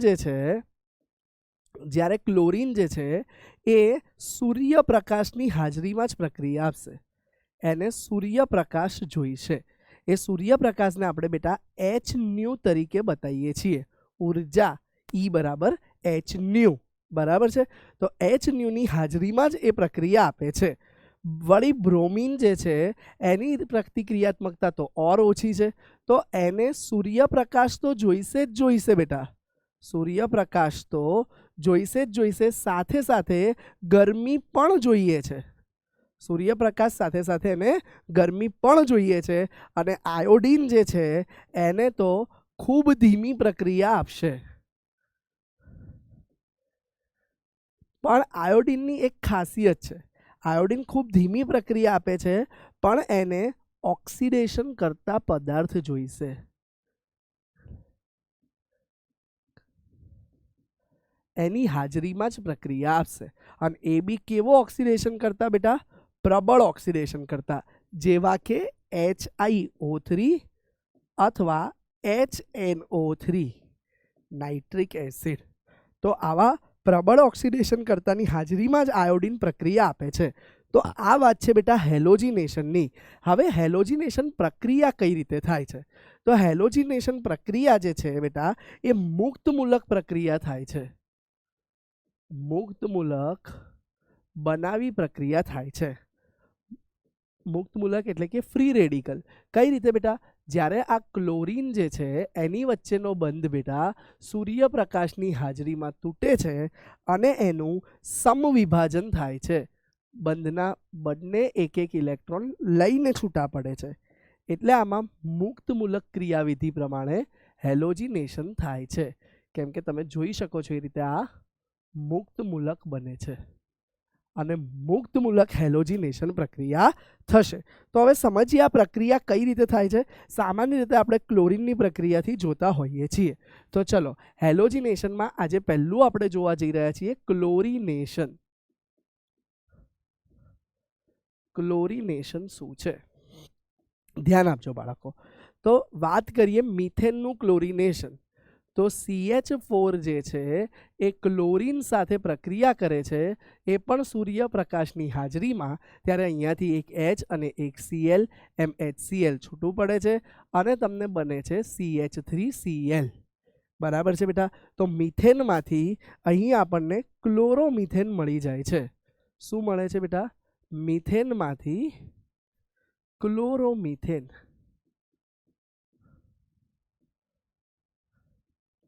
હવે બેટા આ પ્રક્રિયા હજુ આગળ ભાગ લે છે. હવે ક્લોરોમિથેન જે છે તમારો એ ફરીથી પ્રક્રિયા કરે છે ક્લોરીન જોડે, અને એ બી અગેન HNUની હાજરીમાં. તો HCl છૂટા પડે છે અને એનાથી તમને મળે છે CH2Cl2. આનું નામ થઈ જાય છે બેટા ડાયક્લોરોમિથેન. ડાયક્લોરોમિથેન. હવે બેટા આ ડાયક્લોરોમિથેન ફરી પાછી પ્રક્રિયા કરે છે. CH2Cl2 ફરી વખત ક્લોરીન જોડે, સૂર્યપ્રકાશની હાજરી. તો શું થશે? ફરીથી એક HCl છૂટો પડી ગયો, એક Cl અંદર લાગી ગયો, તો CHCl3 મળે છે. આને કહેવાય છે બેટા ટ્રાયક્લોરોમિથેન. બેટા આનું સામાન્ય નામ બહુ મહત્વનું છે. આને બેટા તમે ક્લોરોફોર્મ તરીકે પણ ઓળખો છો. યસ સર, આ ખબર છે અમને. ક્લોરોફોર્મ બેભાન કરવા વપરાય છે સર. અમે સિરિયલ અને પિક્ચરોમાં જોયું છે, વેબ સિરીઝમાં. રૂમાલમાં નાખીને આમ સુંગાડ દે, બેભાન થવાય. બેટા એ મજાક છે. બેભાન કરી શકાય, પણ ભૂલથી જો એ ક્લોરોફોર્મ થોડું વધારે પડી ગયું, શ્વાસમાં વધારે જાય તો માણસ કોમામાં જતો રહે છે. અને માની લો ભૂલથી હજુ થોડું વધારે પડ્યું, સૂંઘી લે તો માણસ પરમેનન્ટ. સમજી લો. એટલે આ ક્લોરોફોર્મનો એવી રીતે ઉપયોગ થતો નથી, બહુ કાળજીપૂર્વક ઉપયોગ કરાય છે. ક્લિયર છે? અને હજુ બેટા આ ટ્રાયક્લોરોમિથેન ફરી વખત મિથેન જોડે પ્રક્રિયા કરે, ફરી વખત ક્લોરીન વાયુ જોડે પ્રક્રિયા કરે. HNU સૂર્યપ્રકાશની હાજરીમાં HCl જતા રહેશે. શું બની જશે બેટા? તો CCl4. આને કહેવાય છે કાર્બન ટેટ્રાક્લોરાઇડ. સામાન્ય નામ છે કાર્બન ટેટ્રાક્લોરાઇડ. IUPAC નામ થાય છે ટેટ્રાક્લોરોમિથેન. બોલો ક્લિયર છે બેટા? તો આ રીતે એ પ્રક્રિયા કરે છે HCl સાથે, Cl2 વાયુ સાથે. ત્યારે મુક્તમૂલક હેલોજિનેશન થાય છે. બરાબર બેટા? આ પ્રક્રિયાને કઈ પ્રક્રિયા કહેવાય છે? તો આ પ્રક્રિયાને તમે મુક્તમૂલક ક્લોરિનેશન કહી શકો છો. મુક્તમૂલક ક્લોરિનેશન. બરાબર છે બેટા? હવે બેટા અહીંયા તમને હજુ સાઈડમાં આગળ એક વસ્તુ બતાવું છું કે આ પ્રક્રિયાને ટૂંકમાં કહેવું હોય તો શું કહી શકાય. જો બેટા ધ્યાન આપજો. જો તમને મિથેન હોય અને ક્લોરીન ઓછા પ્રમાણમાં કહે, તો તમારી નીપજ માત્ર HNUની હાજરીમાં એક HCl છૂટો પડી CH3Cl બને છે. પણ બેટા જો તમને મિથેન અને ક્લોરીન વધુ પ્રમાણમાં કહી દે, તો ડાયરેક્ટ જ HNUની હાજરીમાં CCl4 કાર્બન ટેટ્રાક્લોરાઇડ બની જતું હોય છે. બોલો ક્લિયર છે ક્લોરિનેશન? હવે ધ્યાન આપજો બેટા, આ પ્રક્રિયા આવી હજુ આગળ પણ થાય છે. કઈ રીતે? ધારો કે સર ઇથેન હોય તો, યસ બેટા, તો ઇથેન પણ પ્રક્રિયા કરે છે. જુઓ, ઇથેનની ક્લોરિનેશન પ્રક્રિયા કરીએ HNUની હાજરીમાં, તો CH3 એક HCl છૂટો પડશે, CH3 CH2Cl મળે છે. એટલે કે ઇથેનમાંથી ક્લોરોઇથેન મળે છે. અને પ્રોપેન સાથે પ્રક્રિયા કરાવીએ. ધ્યાન આપજો, પ્રોપેન સાથે પ્રક્રિયા કરાવીએ CH3 CH2 CH3, એની સાથે ક્લોરીન વાયુની પ્રક્રિયા કરાવીએ HNUની હાજરીમાં, તો બે જુદી જુદી નીપજ મળશે. એક નીપજ એવી મળશે કે વચ્ચેથી H દૂર થઈ અને Cl આવ્યો, બરાબર બેટા, વચ્ચેથી H દૂર થઈ અને Cl આવ્યો. અને બીજી નીપજ મળશે બેટા જેમાં એન્ડમાંથી H દૂર થઈ Cl લાગે છે. તો આ 2 ડિગ્રી વાળી મળી અને ઓલી 1 ડિગ્રી વાળી નીપજ મળે છે. કઈ નીપજ મુખ્ય છે એ જાણવું થોડું કોમ્પ્લિકેટેડ છે. એ ધોરણ 12માં તમે એની મિકેનિઝમ જોશો ત્યારે ખબર પડશે કે જનરલી 3 ડિગ્રી વાળી 2 ડિગ્રી વાળી વધારે પ્રબળ હોવી જોઈએ, પણ ક્લોરીનના કેસમાં કંઈક થોડું અલગ છે. છતાં પણ હાલના તબક્કે તો તમારે એટલું જ યાદ રાખવાનું છે કે આ તમારી મુખ્ય નીપજ છે. કઈ બેટા? આ વાળી. જ્યારે આ વાળી તમારી ગૌણ નીપજ છે. આવડી જાય બેટા આટલું? તો આ હતું તમારું ક્લોરિનેશન. આવી જ પ્રક્રિયા બેટા બ્રોમિનેશનમાં થતી હોય છે. આવી જ સેમ પ્રક્રિયા બેટા ક્યાં થાય છે? બ્રોમિનેશનમાં.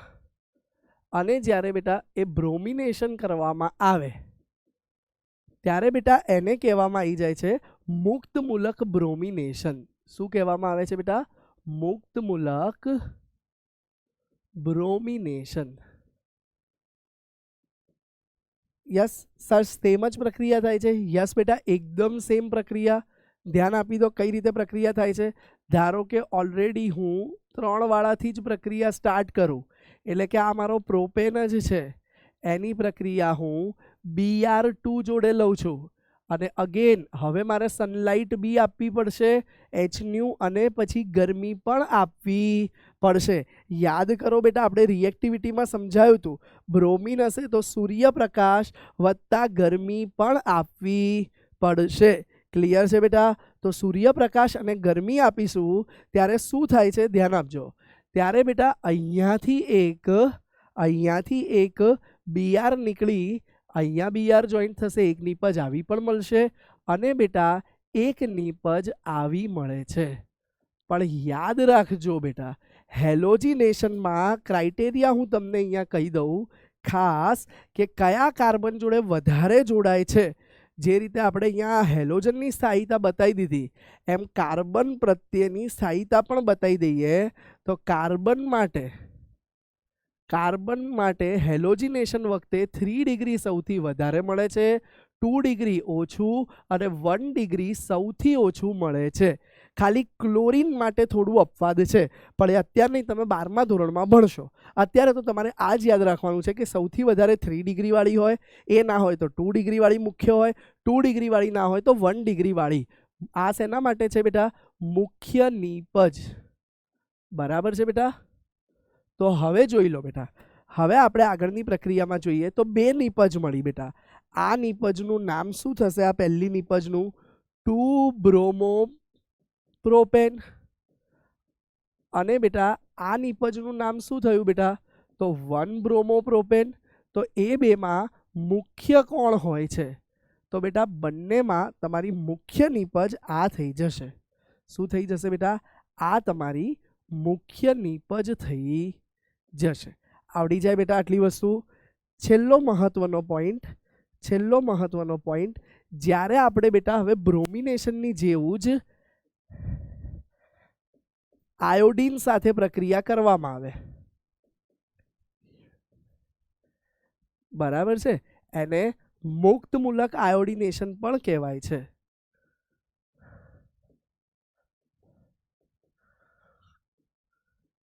ત્યારે યાદ શું રાખવાનું છે બેટા? ધ્યાન આપજો. ત્યારે યાદ તમારે એવું રાખવું પડશે કે જ્યારે મિથેન આયોડીન સાથે પ્રક્રિયા કરે છે ત્યારે તમારે HNO3 જેવો ઓક્સિડેશન કરતા મૂકવો પડશે.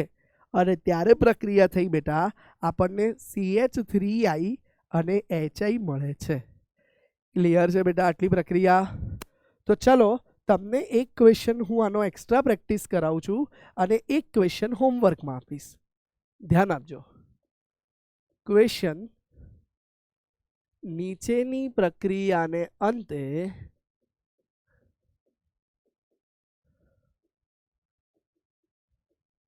મુખ્ય નીપજ કઈ મળશે? ધ્યાન આપો. પ્રક્રિયક કંઈક આવો છે, CH3 CH2 CH3 CH3, એનું આપણે કરાવીએ છીએ બેટા બ્રોમિનેશન, અને એ પાછું કરાવીએ છીએ આપણે સૂર્યપ્રકાશ અને હીટની હાજરીમાં.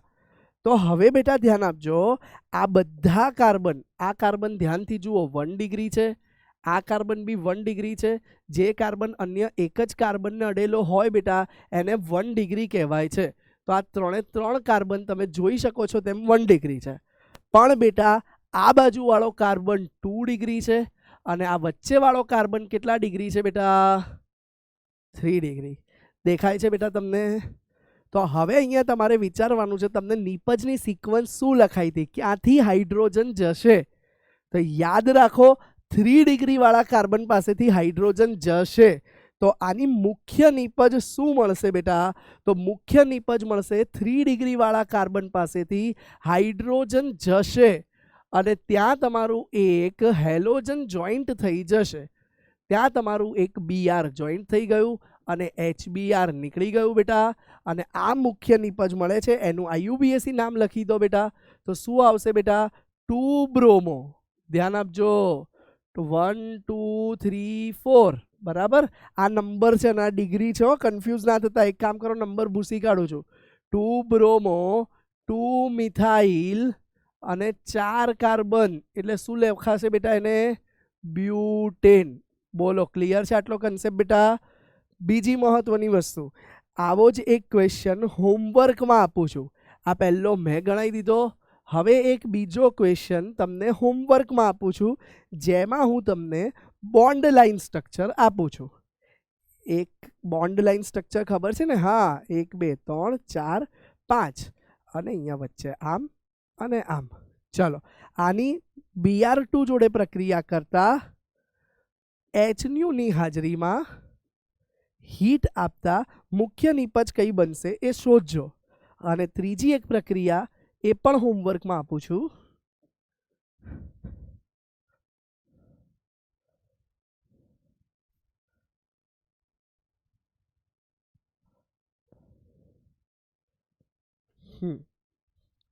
ચલો, આ બંને પ્રક્રિયાના અંતે મુખ્ય નિપજ કઈ બને છે એ તમારે ઘરેથી વિચારીને હોમવર્ક સોલ્વ કરીને લાવવાનું છે. આ હોમવર્ક આપણે નેક્સ્ટ ક્લાસમાં સોલ્વ કરીશું. બરાબર છે બેટા? ચલો, તો આ હતું બેટા આલ્કેનનું હેલોજિનેશન. જુઓ ધ્યાનથી, આલ્કેનના હેલોજિનેશનમાં આપણે 2 મહત્વના પોઈન્ટ જોયા.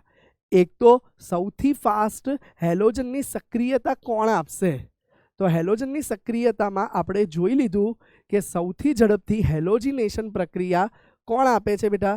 તો હેલોજિનેશન પ્રક્રિયા સૌથી ઝડપથી ફ્લોરિન આપે છે, પછી બ્રોમિન આપે છે, પછી ક્લોરિન આપે છે, પછી બ્રોમિન, અને પછી આયોડિન આપે છે.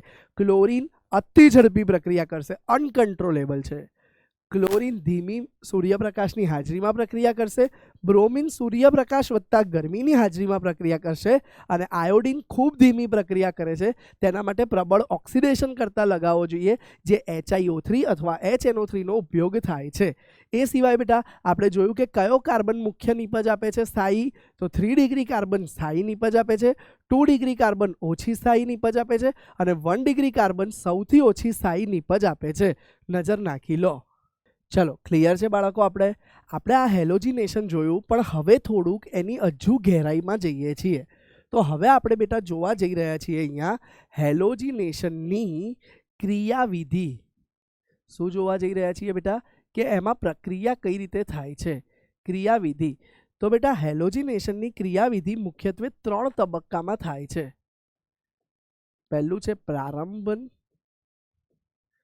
બીજું છે સંચરણ, અને ત્રીજું છે બેટા સમાપન. આ 3 તબક્કામાં હેલોજિનેશન થાય છે. તો આ પ્રક્રિયામાં આપણે મુખ્યત્વે કઈ પ્રક્રિયા જોઈએ છે?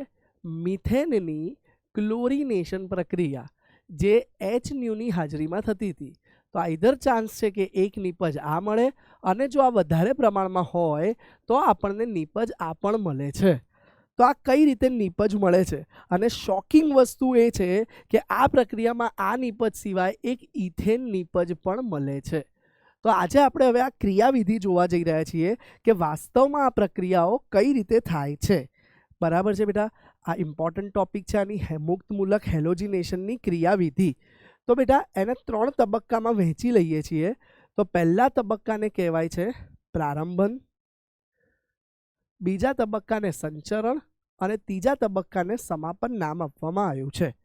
તો પહેલો તબક્કો આપણે જોઈએ જે છે બેટા પ્રારંભન. તો પ્રારંભનમાં આપણી પાસે અહીંયા 3 પ્રકારના બંધ હોય છે. એક તો બેટા ધારો કે આલ્કેન હોય તો કાર્બન કાર્બન બંધ હોય, મિથેનમાં નથી પણ આલ્કેન અન્ય કોઈ હોય તો કાર્બન કાર્બન બંધ હોય, બીજો કાર્બન હાઇડ્રોજન બંધ હોય અને ત્રીજો ક્લોરીન ક્લોરીન બંધ હોય. આ 3 બંધ પૈકી સૌથી નિર્બળ બંધ જે છે એ ClCl છે. તો સૌથી પહેલો તબક્કામાં શું પ્રક્રિયા થાય છે? 2 ક્લોરીન અણુ એકબીજા સાથે જોડાયેલા હોય છે. ક્લોરીન અણુમાં 2 પરમાણુ જોડાયેલા છે.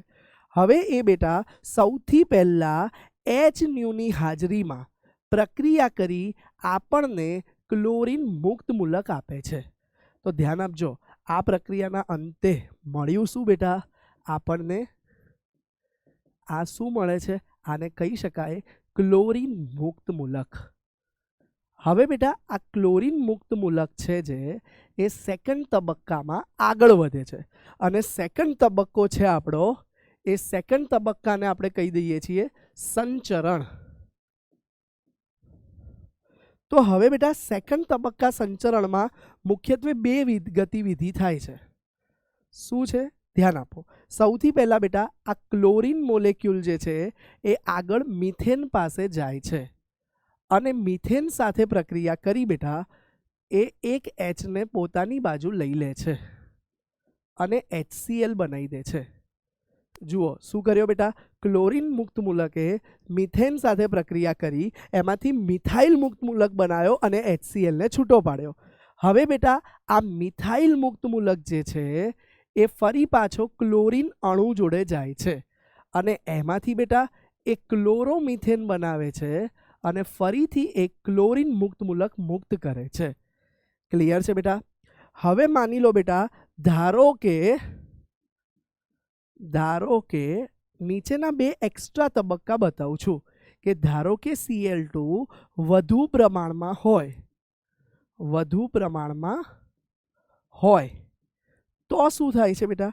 તો થાય છે ફરી વખત અહીંયા આવું કે આ CH3Cl અને જે ક્લોરીન મુક્ત મૂલક મળ્યા હતા એ બંને ફરી પાછા એકબીજા સાથે પ્રક્રિયા કરશે અને એ બનાવી દેશે બેટા CH2Cl મુક્ત મૂલક અને HCl.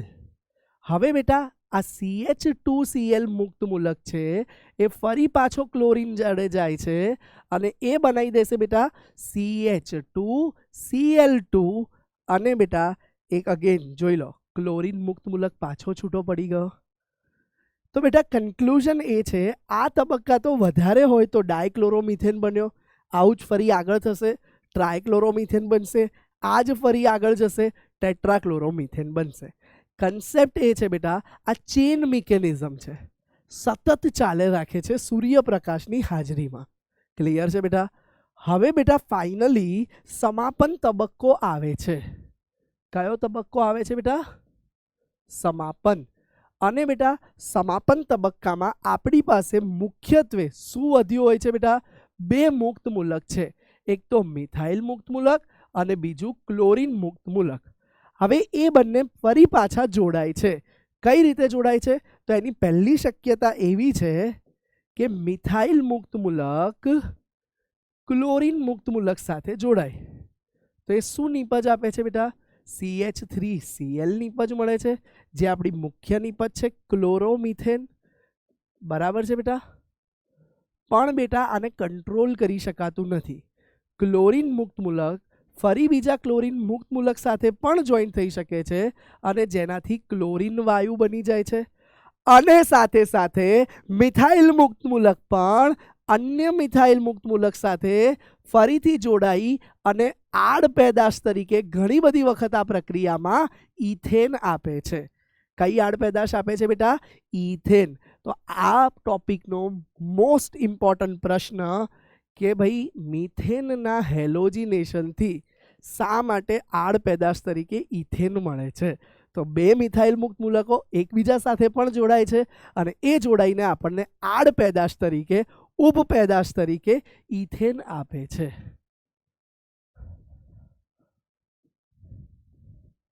શું મળે છે આડ પેદાશ? ઇથેન.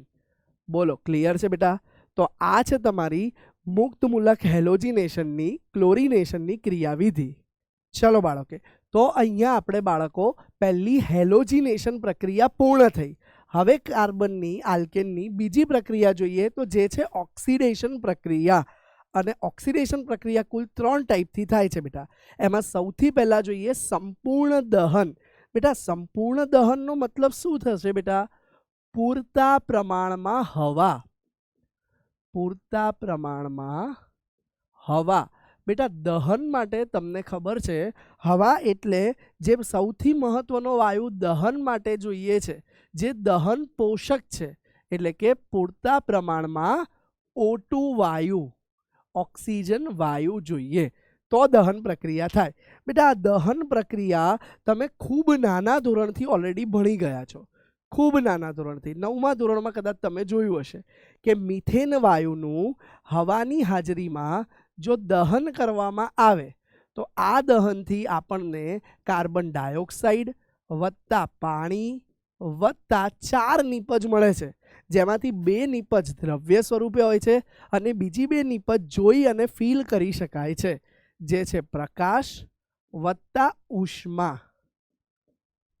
બરાબર છે બેટા? અને હંમેશા આ દહન પ્રક્રિયા જે છે બેટા એ લખી દેજો અહીંયા કે ઉષ્માક્ષેપક જ હોય છે, એટલે કે ઉષ્મા ઉર્જા નીપજ સ્વરૂપે મળે છે.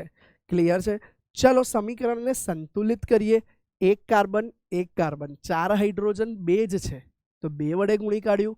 ઓક્સિજન જુઓ અહીંયા 2 ને 2 4 તો અહીંયા 2 વડે ગુણી કાઢ્યું. તો આ રીતે તમે આ સમીકરણોને સંતુલિત કરી શકો છો. આવી બીજી એક પ્રક્રિયા જોઈ લઈએ. ચલો ઇથેનનું દહન જોઈએ તો CH3CH3 બરાબર, અથવા ઇથેનનું શોર્ટ ફોર્મ લખીએ તો C2H6, જેથી સંતુલન કરવામાં સરળ પડે, plus O2. It gives CO2 plus H2O plus ભાઈ પ્રકાશ ને ઉષ્મા તો હોય જ છે બેટા. તો ચલો સમીકરણ આપણે લખી કાઢ્યું. હવે ધ્યાન આપો બેટા. હવે બેટા અહીંયા 2 કાર્બન છે તો અહીંયા આપણે 2 મલ્ટીપ્લાય કરવા પડશે. અહીંયા 6 હાઇડ્રોજન છે તો અહીંયા 3 થી મલ્ટીપ્લાય કરવા પડશે. હવે જોઈ લો આ બાજુ ઓક્સિજન કેટલા થયા? 2 દુ 4 અને 3 એમ 7 ઓક્સિજન છે બેટા. તો અહીંયા પણ આપણે 7 ગુણવું પડે, પણ 7 કરો તો 7 દુ 14 થાય, એટલે હું કરું છું 7/2. 7/2 ઇન્ટુ 2 એટલે 7 આવી ગયા બેટા. આમ બંને બાજુ સમતોલિત થઈ ગયું. હવે બેટા આવું કોઈ પણ આલ્કેનનું લખવું હોય સામાન્ય સૂત્ર તો એ સામાન્ય દહન માટેનું સંતુલિત સમીકરણ થઈ જશે. ધ્યાન આપજો. ધારો કે કાર્બન X છે, હાઇડ્રોજન Y છે, એની જોડે કેટલા O2 લેવા પડશે? ધારો કે આપણને હજુ ખબર નથી કેટલા O2 લેવા પડશે, પણ O2 અને એનાથી નીપજ 2 મળશે. એક તો CO2, એક તો H2O, અને હા ભાઈ સાથે સાથે પ્રકાશ ઉષ્મા તો છે જ. બરાબર છે બેટા? તો હવે ચલો આ સમીકરણને સમતોલિત કરીએ. ધારો કે બેટા અહીંયા આ X હોય તો કાર્બન ડાયોક્સાઇડ X મળવું જોઈએ બેટા. અહીંયા આ Y હોય તો અહીંયા 2Y છે તો એ Y/2 આવી જશે બેટા. તો હાઇડ્રોજન બેલેન્સ થઈ ગયા બંને બાજુ, જોઈ લો. હવે વાત આવી ઓક્સિજનને બેલેન્સ કરવાની. તો X પ્લસ Y2 જેટલા 2X પ્લસ Y/2 જેટલા ઓક્સિજન આ બાજુ છે, 2X પ્લસ Y/2 જેટલા. પણ આ બાજુ O2 છે તો એને 2 વડે ભાગી દઈએ આપણે તો શું આવશે બેટા? X પ્લસ Y/4 જેટલા ઓક્સિજન હોવા જોઈએ. તો અહીંયા આવી ગયું બેટા X પ્લસ Y/4. તો ખ્યાલ આવે છે બેટા? જ્યારે આ એક્સ અને આ વાય હોય ત્યારે આપણે એક્સ પ્લસ y/4 જેટલા O2 જોઈએ સંપૂર્ણ દહન માટે, તો આપણને એક્સ મોલ CO2ના અને y/2 મોલ પાણીના મળે છે. ક્લિયર છે બેટા? બીજી મહત્વની વસ્તુ ધ્યાન આપજો અહીંયા ખાસ, તો આ કોઈ પણ આલ્કેનનું સંપૂર્ણ દહન છે, એટલે કે જ્યારે પૂરતા પ્રમાણમાં એને ઓક્સિજન મળે છે ત્યારે. તો જુઓ બેટા, પૂરતા પ્રમાણમાં જ્યારે ઓક્સિજન મળે છે ત્યારે નીપજમાં કાર્બન ડાયોક્સાઇડ વાયુ મળે છે. શું નીપજ મળે છે બેટા? મુખ્ય નીપજ છે આમાં CO2 વાયુ. બરાબર બેટા? પણ જ્યારે બેટા કાર્બનનું અપૂર્ણ દહન થાય છે, અપૂર્ણ દહન એટલે શું બેટા?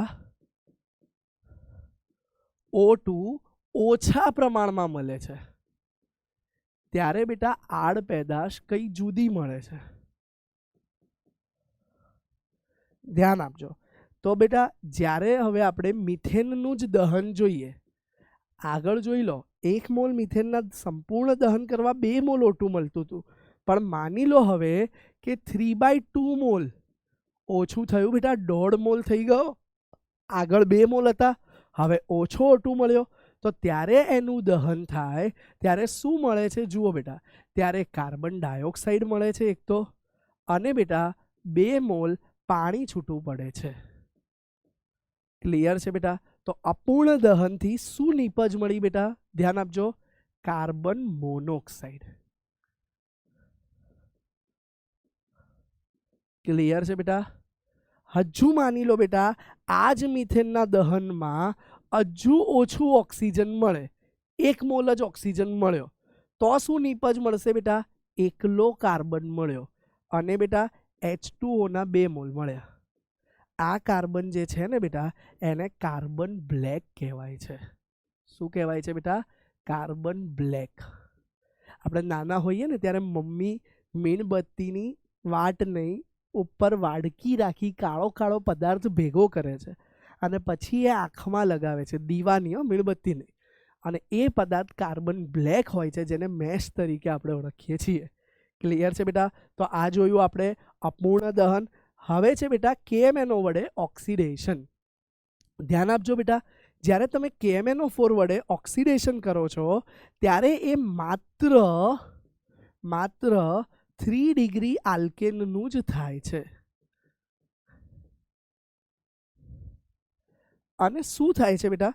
ધ્યાન આપજો, માની લો આ એક આપણી પાસે 3 ડિગ્રી આલ્કેન છે, દેખાય છે બેટા?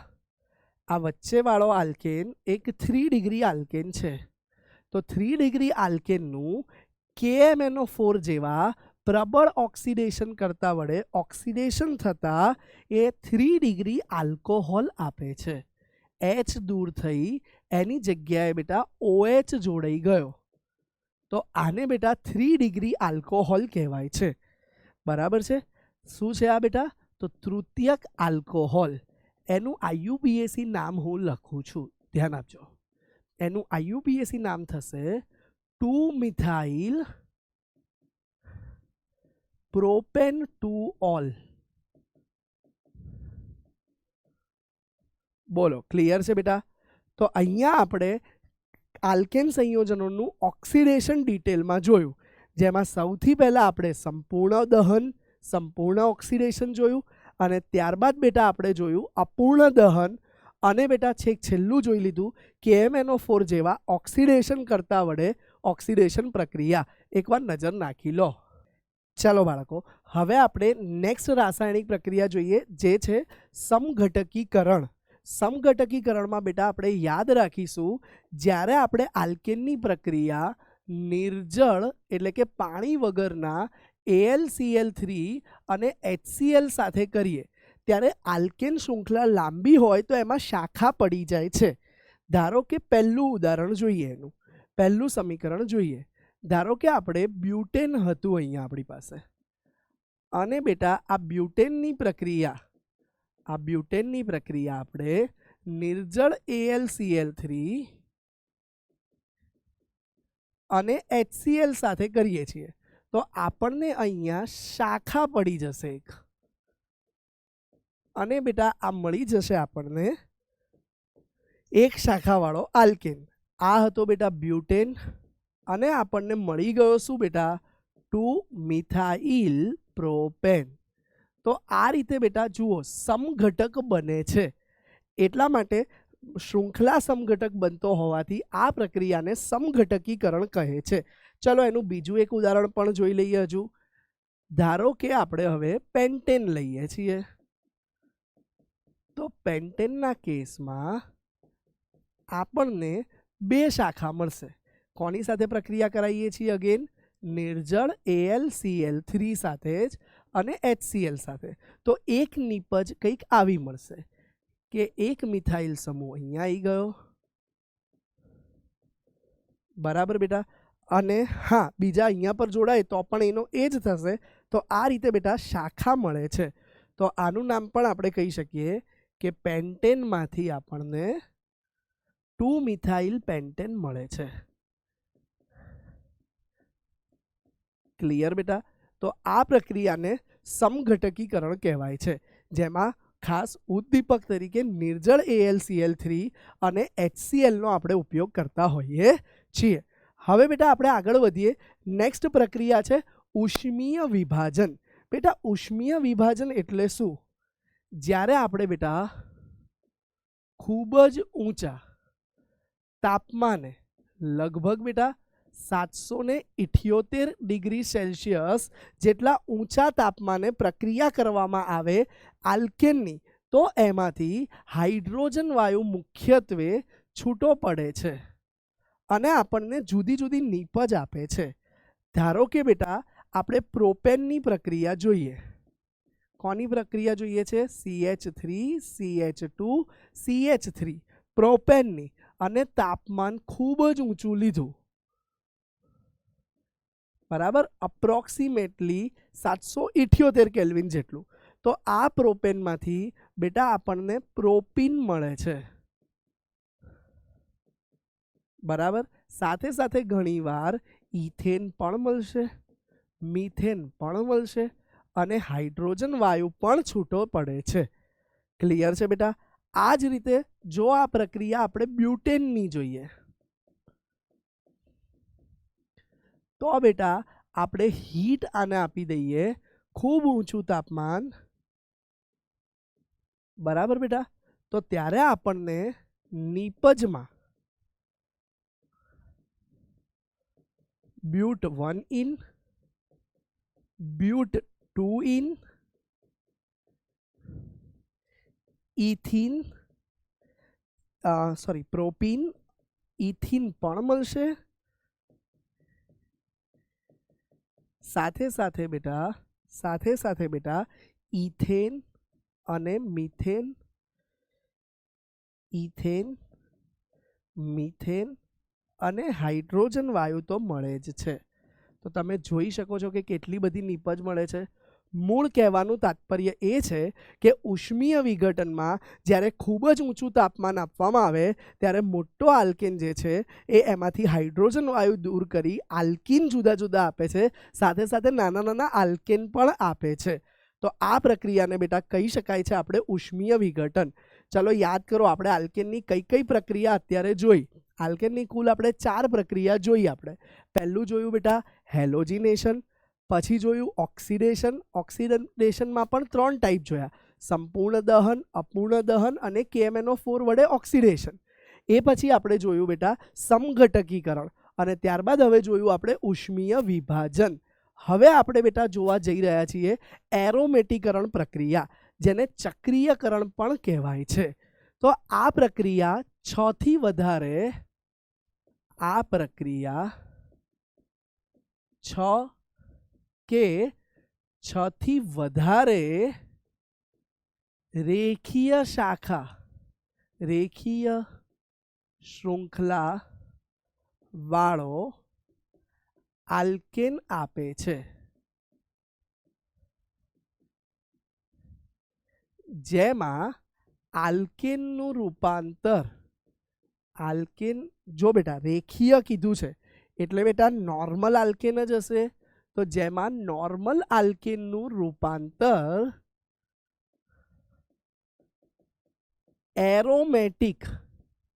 એરોમેટિક આલ્કેનમાં થઈ જાય છે.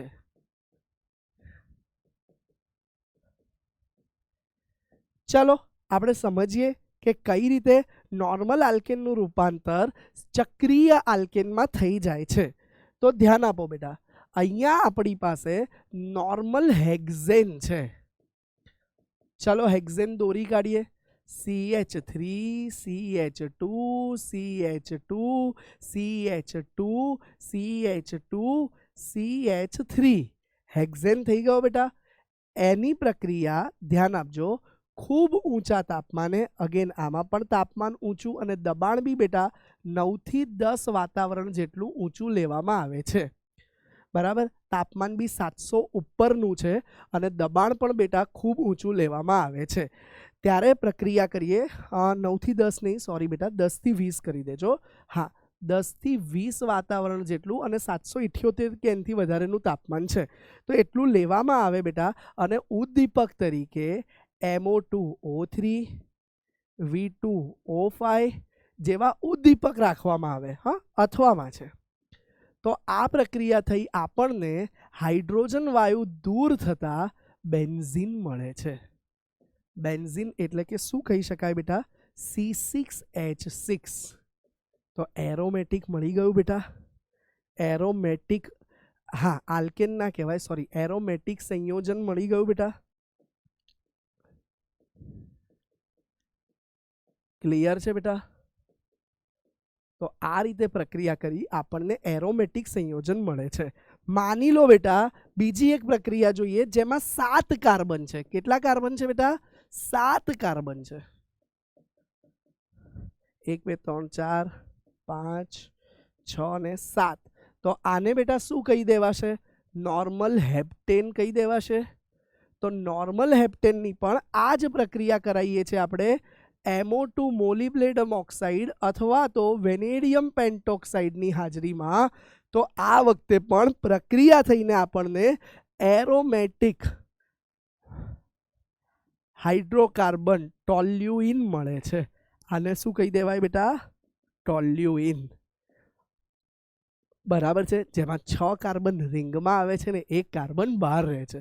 તો આ પ્રક્રિયાને બેટા એરોમેટિકરણ કહેવાય છે, જેમાં આપણે આલ્કેન જે સીધી શૃંખલામાં હતું એનું રૂપાંતર એરોમેટિક સંયોજનમાં કરેલું છે.